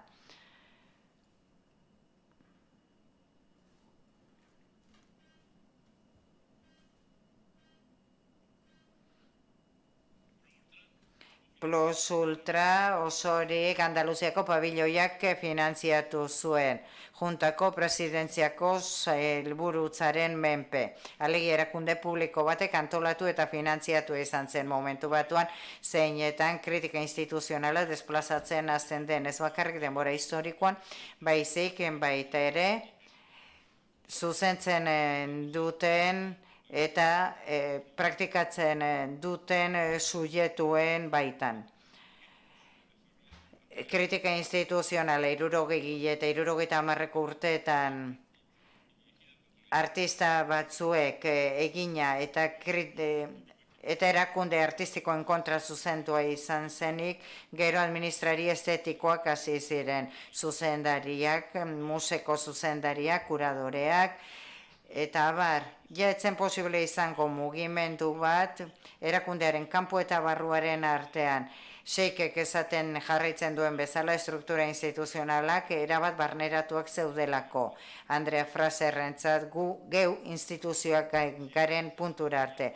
Hori horrela izanik, irakunde kritikoak garatu behar ziren autokustionamentu eta autogogoetaren bidez. Erakundea etzen ja arazoa konponbidea baizik. Horrela, pentsatu genuen Miguelek eta nik Plus Ultra proiektua onartzerakoan. Eta erronka izan zen pabilloitik bertatik, efemeridearen ospakizunaren bihotzetik, proiektu kritiko bat planteatzeko aukeraren aurrean. Hori etzen erraza izan negoziak eta indartsuak, izteko mehatxuak eta barregon ziren, baina azkenik onartua izan zen. Noski, ezin dugu pentsatu gure aukera eta gure nahia, kritika instituzionala onartzen ari zen formulazio berrien ezagutzaren barruan kokatzen zenik. Proiektuaren kudeaketa era kontingentean gauzatu zen. Eta alako erresistentzia forma batzu bagen euskan gure militentziagatik, eta zirrikituetan lan egiteko ohitura bagenuen. Alere, naiz eta asko alegin du, naiz eta zulo asko bete, naiz eta erakunde bat oso kritikoki monstruosoa izan, erakundeen guztiek bazterketak eragitzen dituzte, hori gertatu zen Andaluziako pabelloiarekin, baita Plus Ultrarekin ere.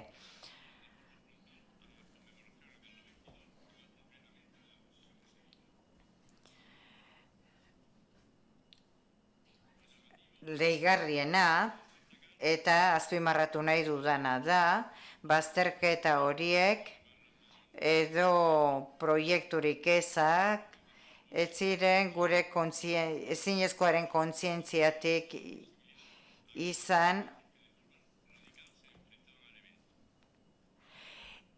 ez da ere gure desadostasunetik, planteamentuarekiko eta lanarekiko errebindikaziotik instituzioen barruan eta kanpoan. Ez da beharra geneukalako proiektu enpresarial jaio berri bat sendotzeko nahitik. Harrigarriena da, bazterkeria ezagutzarik ezetik ez etorrela, ezagutzarik eza adierazgarria komunitate artistikoaren eta praktika politikoaren artean ematen zena. Ez jakintasun egoera hori ezin litzateke justifikatu irrelebantzia edo mugimenduen ikusgarritasun ezagatik. Izan ere, katedraleko entzierroa eta 2012ko apirilaren 19-20ko manifestazio entzierroak soinu handikoak izan zenen. Poliziaren erasoen ondorioz 3 bala zaurituaz gertatu ziren, kolpatu asko 88 atxilotu eta 42 kanporatuak atzerritartasun legearen gatik.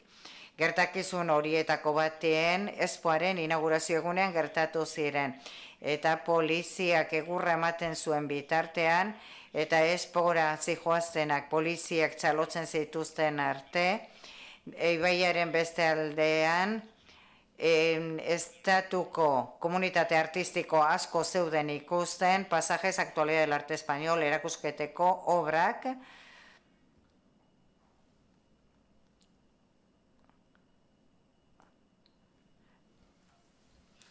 La galdera plus ultrari dagokionez zera da, nola ulertu, proiektu bat planteatzen zituenak galdera batzuk, konkistaren ospakizan horei buruz, eta politika kultural eta horien inbertsioen gainean nola egon zitekeen hain itxu desenmascaremos al 92 plataformak erakutsi zuen bezala. Nola da posible, artista espainiar gonbidatuetako batek berak ere ez, eta egin ziren tailerretako batek beren proposamenetara ez eramatea zeuden protestak eta manifestazioak. Zergatik zegoen distantzia handi hori eta desinteres hori kaleko burruken eta erakundearen aldetik gertatzen ari zenaren artean. Eta aipatu ditugu efektu eta dinamika batzuk, integrazioarena, bazterkariarenak, eta nola sortu ziren kritika instituzionalaren bigarren uholde horren ostean Simon Sheik horrela izendatzen zituen, baditugu naufragoak, leku berriak bilatzen ari direnak, erresistentziak eraikitzen, mugimendua sortzeko, Miguel Lekzioen bezala, boterearen egituran. Eta honi buruz, eta beste arrazoi askori buruz hitz egin dezakegu, baina nire ustez kasu honetan arrakasta gertatu zen hain zuzen ere trantsizioaren erregimena zeritzon horren berezitasuna. Amador Fernández Sabaterrek esaten zuena berreskuratuz, demokraziaren ideia baten inguruko adostasunak egiten duen kontakizuna da. Eta hori da, hain zuzen ere, polarizazio ideologiko eta sozialaren aurkako sendabide bakarra. Erregimen horrek arrakasta juridikoa lortu zuen 85-86an Europako gune ekonomikoan sartu zenean, NATOn sartu zenean, Olimpiada gertatu zirenean, Expo gertatu zenean, eta benetako monopolio bat eraiki zuen. Tuvo que pasar casi 2 décadas para que empezara a resquebrajarse. Las posiciones anti... Eta hain zuzen ere, bi hamarkada behar izan ziren hori guztia arrakalatzen hasi ahal izateko. 82aren aurkako jarrera horiek suntsitu egin ziren eta oso azkar desagertu ziren sortu bezain azkar. Eta ez ziren agertu berriro unia arte pensamiento eta desakuerdos proiektua sortu ziren arte, bere memoria eta artxiboa berreskuratu ziren arte. Plus Ultrak aurrekontu arrazoizko bat izan zuen, 600.000 euroren baliokidea. Eta horri esker, 5 kide zituen produkzio taldeak, bertan zuen Alicia Pinteño, 2015an gurekin egon, 2015an Reina Sofiaren argitalpen sailean sartu zen arte, gurekin lanean jarraitu izan dunak, eta gainera baliabide ekonomiko eta pertsonal nahikoak izan genituen artista gonbidatuei eskaini ahal izateko eta gaikako erakusketen kostuak ordaindu ahal izateko. Viaje Plus Ultra horrek hainbat geltoki izan zituen, Marrek esan zuen bezala, eta 8 eskuhartze eta 3 gaikako erakusketetan mamitu ziren. Eskuhartze bakoitza autonomoa zen eta bidaiatzea, hausnartzea ahalbidetzen zuen ibilbide moduko bat zen. Eta hori bazen periferiakoa den mugaren inguruko hausnarketa bat, testu kuratorialak hain zuzen ere horri buruz hitz egitezun. Marren hitzetan Plus Ultraren zatikatze horrek, bere banaketak, bai espazioan, bai denboran, erantzun bat suposatzen du. Erantzun bat totalitate gisa ezartzen denaren aurrean. Eta Plus Ultra proiektuaren tituluak hain zuzen ere ambivalentzia hori irakutsi nahi zuen. Bazauden, batetik noski erabilera imperialista hori, erakusketa unibertsalak ere bazekin hori, eta bestetik bazegoen bere harago joatearen esanahi literal hori. Eta gure ustez hori bazen esploratzea, muga fisikoa, kulturalak, ekonomikoak haustea, diasporaren kultura, erbestearen kultura, mugen batalla hori, Apolinerrek aipatzen duena. Eta lehenengo esku hartzea San Luis de los Franceses, Sevillako Elizan egin zen, 1689 eta 1751 bitartean eraikia, bada hiriko monumento konplexionetako bat, ikonografikoki aberatsa, eta Frantses Torresek proiektu bat egin zuen, bera kolonen irudia erabili zuen, mundua kontrolatzeko nahi konpultsibo horren eta historia kontrolatzeko ezintasunen arteko kontraesan hori irudikatzeko. Berarekin elkarrekin zihoazelako bi kontzeptu horiek. Soledad Sevillak bere esku hartzea Belez Blanco gazteloan egin zuen, Almerian, 1507an hasi ziren eraikitzen, 1904an bere patioa berpizkundeko altxortzat jotzen, desmontatu egin zen eta Frantziara eraman zuten. Eta hainbat gertakizun eta gero azken batean New Yorkeko metropolitanean instalatu zuten eta nik uste daiteke. Artistak proiekzio bat egin zuen gazteluaren patioan, metropolitanen hartutako argazkia proiektatu ziren. Eta horrela, gauak aurrera egina ala, sakeatutako artelan hori itzuli egiten zen bere lekura. Agustin Parejo School kolektiboak ezin izan zuen bere proposamena gauzatu, ez zirelako lortu Malagako udaletxe sozialistak eman behar zituen baimen batzuk. Bere proiektuak zertan zetzan? Bazegoen Marqués de Lariosi 1886an egindako monumentu bat, eta haren gainean ere egin nahi zuen Mario Belluirek egindako artelan horretan, monumentu horretan. Larioseko markesak bere dirutza, bere titulua ardoa, azukrea eta ehunak esportatuz lortu zuen. Malagan, 31an gertatutako iraultzetan bere irudia itsasora bota zuten. Eta haren ordez estatua bat jarri zuten. Mazantini izan zen modeloa. eta Los Parejo proposatu zuten hori berriro egitea, baina honetan Markesa Itsasora bota beharrean proposatzen zuten monumentuaren oinetara jartzea semaforoa gurutzatzeko zain jarriz, bere abizena zuen kalera joan nahi izango balu bezala. Eta kontserbazio arrazoiak zirela eta ez hitzaien eman baimen horiek, eta merchandising bat egin zen, Sinlarios leloarekin. Adrian Piperrek Santa Clara de Moger monastegian egin zuen bere esku hartzea, eta mendebaldeko Andaluziako mudejarraren eredu arkitektonikorik nabarmenetakoa da, eta monastegi honek lotura du Amerikekin, Kolonen lehenengo bidaia baina lehen, Inés Enríquez, abadesa, Fernando el Katolikoren senidea zen, harremana izan zuen gutunez, almirantearekin, eta 1883ko martxoaren 16an meza bat egin nahi izan zuen, bere lehenengo bidaitek itzuli zenean. Adrian Piperren proposamena izan zen, hain zuzen ere, argazki bat errepikatzea zeinetan Somaliako ama bat, eta bere umea agertzen ziren. Argazki kutxa bat erabiliz, galeriaren arkoak marko gisa zituela, pilar horietan San Lukasen agerkundearen testua zegoen, eta hor luba meza jartzen zen. Keniako Mungano koronazionalak abestuta. Eta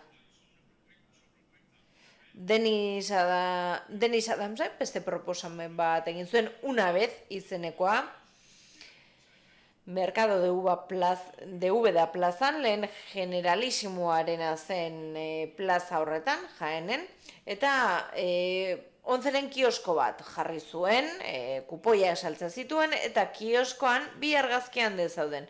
Polizia batetik, ari zen jendeari eusten, Franco ikusteko gogotxu zegoen jendea, Franco Úbedatik igarotzen ikusi alizateko, autoan zikoala, eta 11 eta ingelesez once hitzak behin edo una vez esan nahi duenak ahazturaren itxu izataren metafora gisa jokatzen zuten. Hau da, 82ko Espainiako euforia horren alde iluna irudikatzen zuen.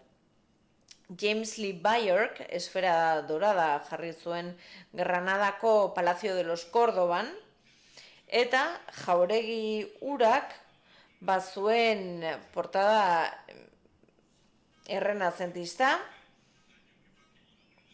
Alhambrako muinoetan zegoen Albaizin eta Sakromonte bitartean, eta 1983an udalak eskuratu zuen harrezkero, udal artxibategiaren egoitza da, eta 3 metroko diametroa zuen esfera hori Granadako artisauek egin zuten igeltsua eta urre ogizko estalkia erabiliz, mozarabeko teknikak erabiliz. Gaztelako koroako hainbat errege lurperatu egin ziren kupula mozarabe batean, Isabel Katolikoa besteak beste. Eta inaugurazioaren egunean Miguel Benlokek Lee Bayersek ala eskatua, jendea sartu horretik, esfera horretan sartu zuen bere burua, eta Maria de la O izena errepikatzen zuen. Bayersentzat liluragarria zen izen hori existitzea. Azkenik, Fede Guzmán, Victoria Gil, Robin Kahn eta Kermit Kukinek, Kordoban La Cápsula del Tiempo egin zuten, hasiera batean Guadalquivir ibaiaren ondoan instalatu nahi zuten, Kordoban igarotzen zen unean, baina ezin izan zuten lortu beharrezkoan zen baimenik Izquierda Unida, zegoen garai hartan udaletxean, eta ez genekien zergatik ez ziguten utzi egia esan. Eta niz eta oso bitxia dirudin, denboraren kapsula bat egin nahi zuten, expoetan egiten den horietako bat, baina kasu honetan bazen kapsula ireki bat. 25 metro luzeko zanga bat zen, 1,5 metro sakonerakoa, 80 zentimetroko zabalerakoa, eta esi bat zuen, eta betetzeko asfalto likidoa. Iruditzen zaigu agian udalak ulertu zuela proposatzen zen aztarnategi arkeologiko hori katxondeoa zela eta udalaren kudeaketaren zauri horretan behatza sartu nahi genuela. Bazirudielako lan asko hasten zirela eta gero kontserbatu beharreko aztarnak agertzen zirela. Artelana denolako izan da ere, ezin izan zen egin, eta Exporen barrutian egin izan zen egin zuzen ere, urriaren 12ko, gaueko 12etan instalatuz. Expoa amaitu bezain pronto, alegia. Amerikaz izan zen 3 erakusketa gaikako horietako bat, Alaska suaren lurreko 70 artisten lanak baino gehiago jasotzen zituen, eta esparru kontzeptualaren abiapuntua izan zen Ameriketako kontinenteak muga geografikoak birdefinitzeaz gain, existitzen zen ezagutzaren mugak zalantzan jarri zituela. Erdi Aroko gizartetik modernora igarotzen zen. Horrela esaten zuen Berta Sitxelek, eta horrela protagonismoa ematen zaio Italian kultura sekular sendo baten sorrerari, eta Alemanian sortzen ari zen erreforma protestante hori, mundu berriarekin topo egiten zenean, berpizkundea bultzatu zuten hainbat gertakari gako piztu ziren, aktibatu ziren. Erakusketaren komisariarentzat, Tomás Moren Utopia, Baconen La Nueva Atlántida edo Campanellaren La Ciudad del Sol, pentsamendu modernoaren eta literaturaren gailurrak direnak, ez ziren existituko beste mundu horren kontakizuna gabe. 25 mendeko historia zuen eta ezagutu berri genuen. Tierra de Nadie, izan zen beste gaikako erakusketa bat, Jose Lebrero izan zen komisarioa, eta batez ere Europakoak ziren 50 artisten lanak hartzen zituen barne. Lebrerok Tierra de Nadierentzat lekukoak jasotzen zituen, kontzeptu bati erantzuteko praktikaren eredu zirenak. Esaten zuen Europako giroa, garai hartan oso zehazgabea zela, oso ambigua zela, eta Lebreroren iritziz, Europa deritzon lurralde zabal eta trinko horretako eskualdetan sortzen den pentsamendu artistikoan soilik ulertu daiteke arago gertatzen dena.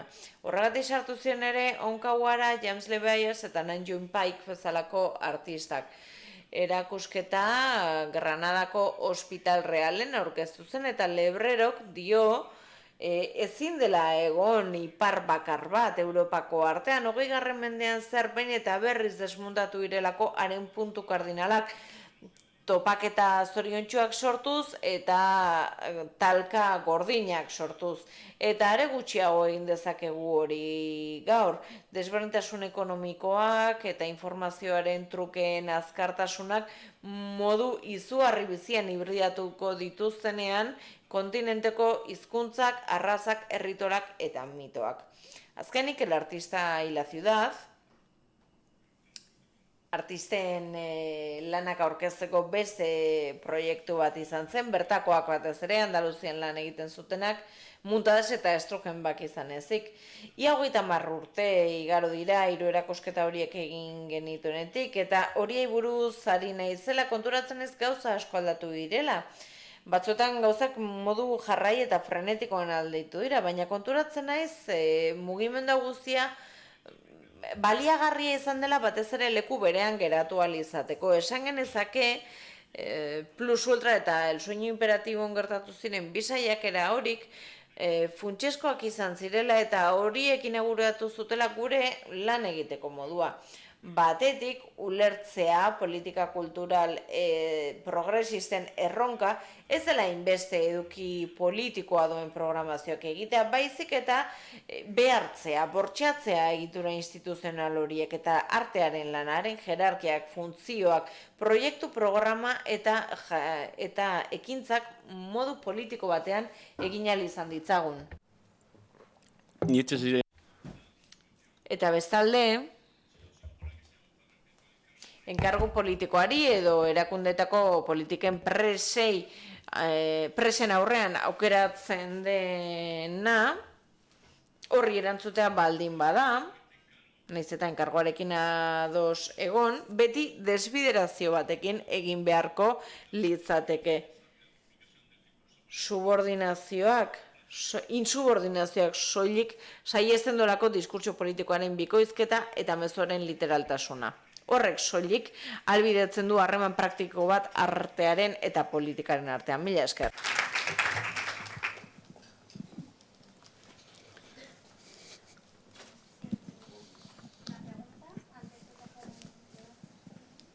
Barkatu, baina mikrofonoa erabiltzen ez badute ezin dugu itzulpenik egin. Hola, buenas. Bai, kaixo. Lehenik eta behin eskerrak eman nahi dizkizut zure azalpenengatik, eta gero baita ere pixka bat jakinminak bultzatuta, jakin nahiko nuke, aipatu dituzun erakusketa horien artean, zeudelako lehenengoan, dentro del sueño imperatibo, uste dut esan duzula, artista gutxiago zeudela eta gero plus ultran gehiago zeudela. Eta adibidez plus ultran, aipatu dituzu finantzaketako 600.000 euro horiek. Baina aurreko datua galdu egin dut, ez dugu goratzen, zein izan zitekeen amets hori edo altruismoaren gatik egin zuten lehenengo artistek, edo harreman estuago bat zegoen, edo erresidentzia moduko bat izan zen, nola izan zen hori. Eta baita ere galdetzea, ea plus ultran aipatu duzulako autokritika hori, uste dut oso autokritika onak egin dituzula, bejonda izula. Etzela sartu desenmaskarando el 92eko ezer. Eta ez dakit zerbait egiteko gogoz geratu ote zineten edo zer gehiago egin zenezaketen dinamika horretan. Eta baita ere beste hausnarketa bat, ni orain tabakaleran nabil, greban dagoen sistema kultural horretan, eta askotan zaila da artistek 9 pertsonako kidegoekin, kolektibo txikiekin lankidetzan aritza, eta uste dut kolektibo handiagoen babesa izango bagenu, gauzak desberdinak izango liratekela, baina tira, galderak egin dizkizuanak izan dira. Dos exposiciones muy diferentes, de forma... Bai, oso erakusketa ezberdina ziren, formatua ezberdina zen, planteamentua ezberdina zen, eta ez dut gogoratzen sueño imperatiboren aurrekontua zein zen, horregatik ez dut aipatu. Gainera, pezetatan hitz egin beharko nuke, badakit txikiagoa izan zela. Plus ultrak esan dezagun, 80 milioiko aurrekontua bazuen, sueño imperatibo gehienez 20-30 izango zituen. Horrek ez du esan nahi, artistei ordaindu ez zitzaienik, baina proiektuaren tamaina eta produzitzeko beharrak oso desberdinak ziren.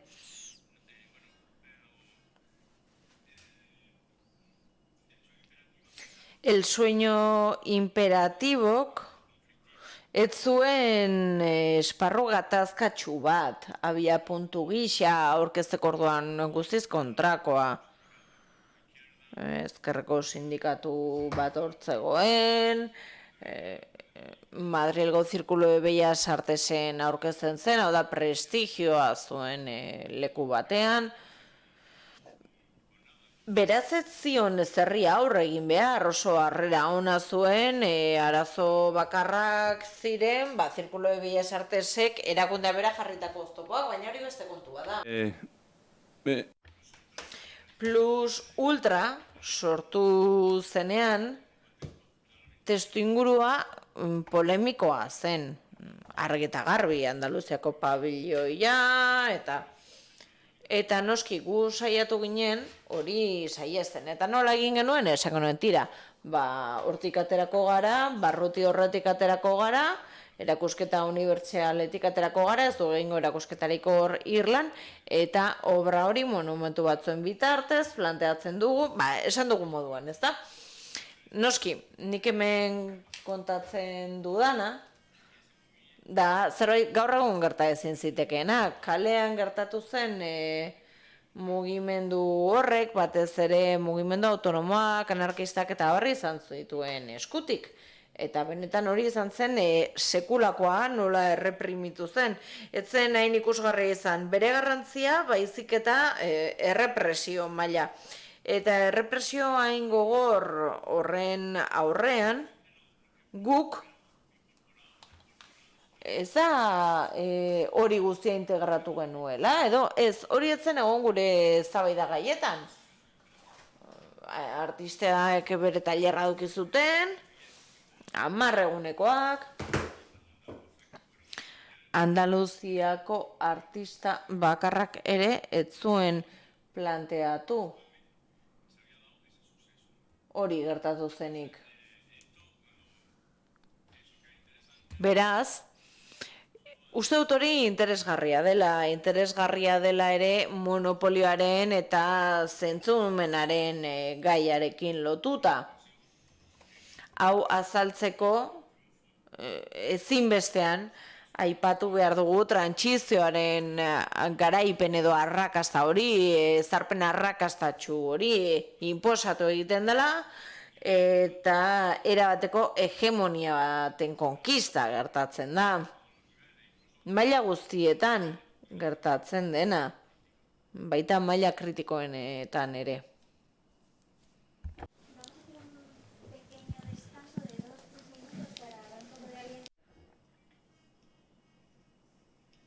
Atxeden aldi txiki bat egingo dugu eta jarraituko dugu eztabaidarekin. Itxego las caras.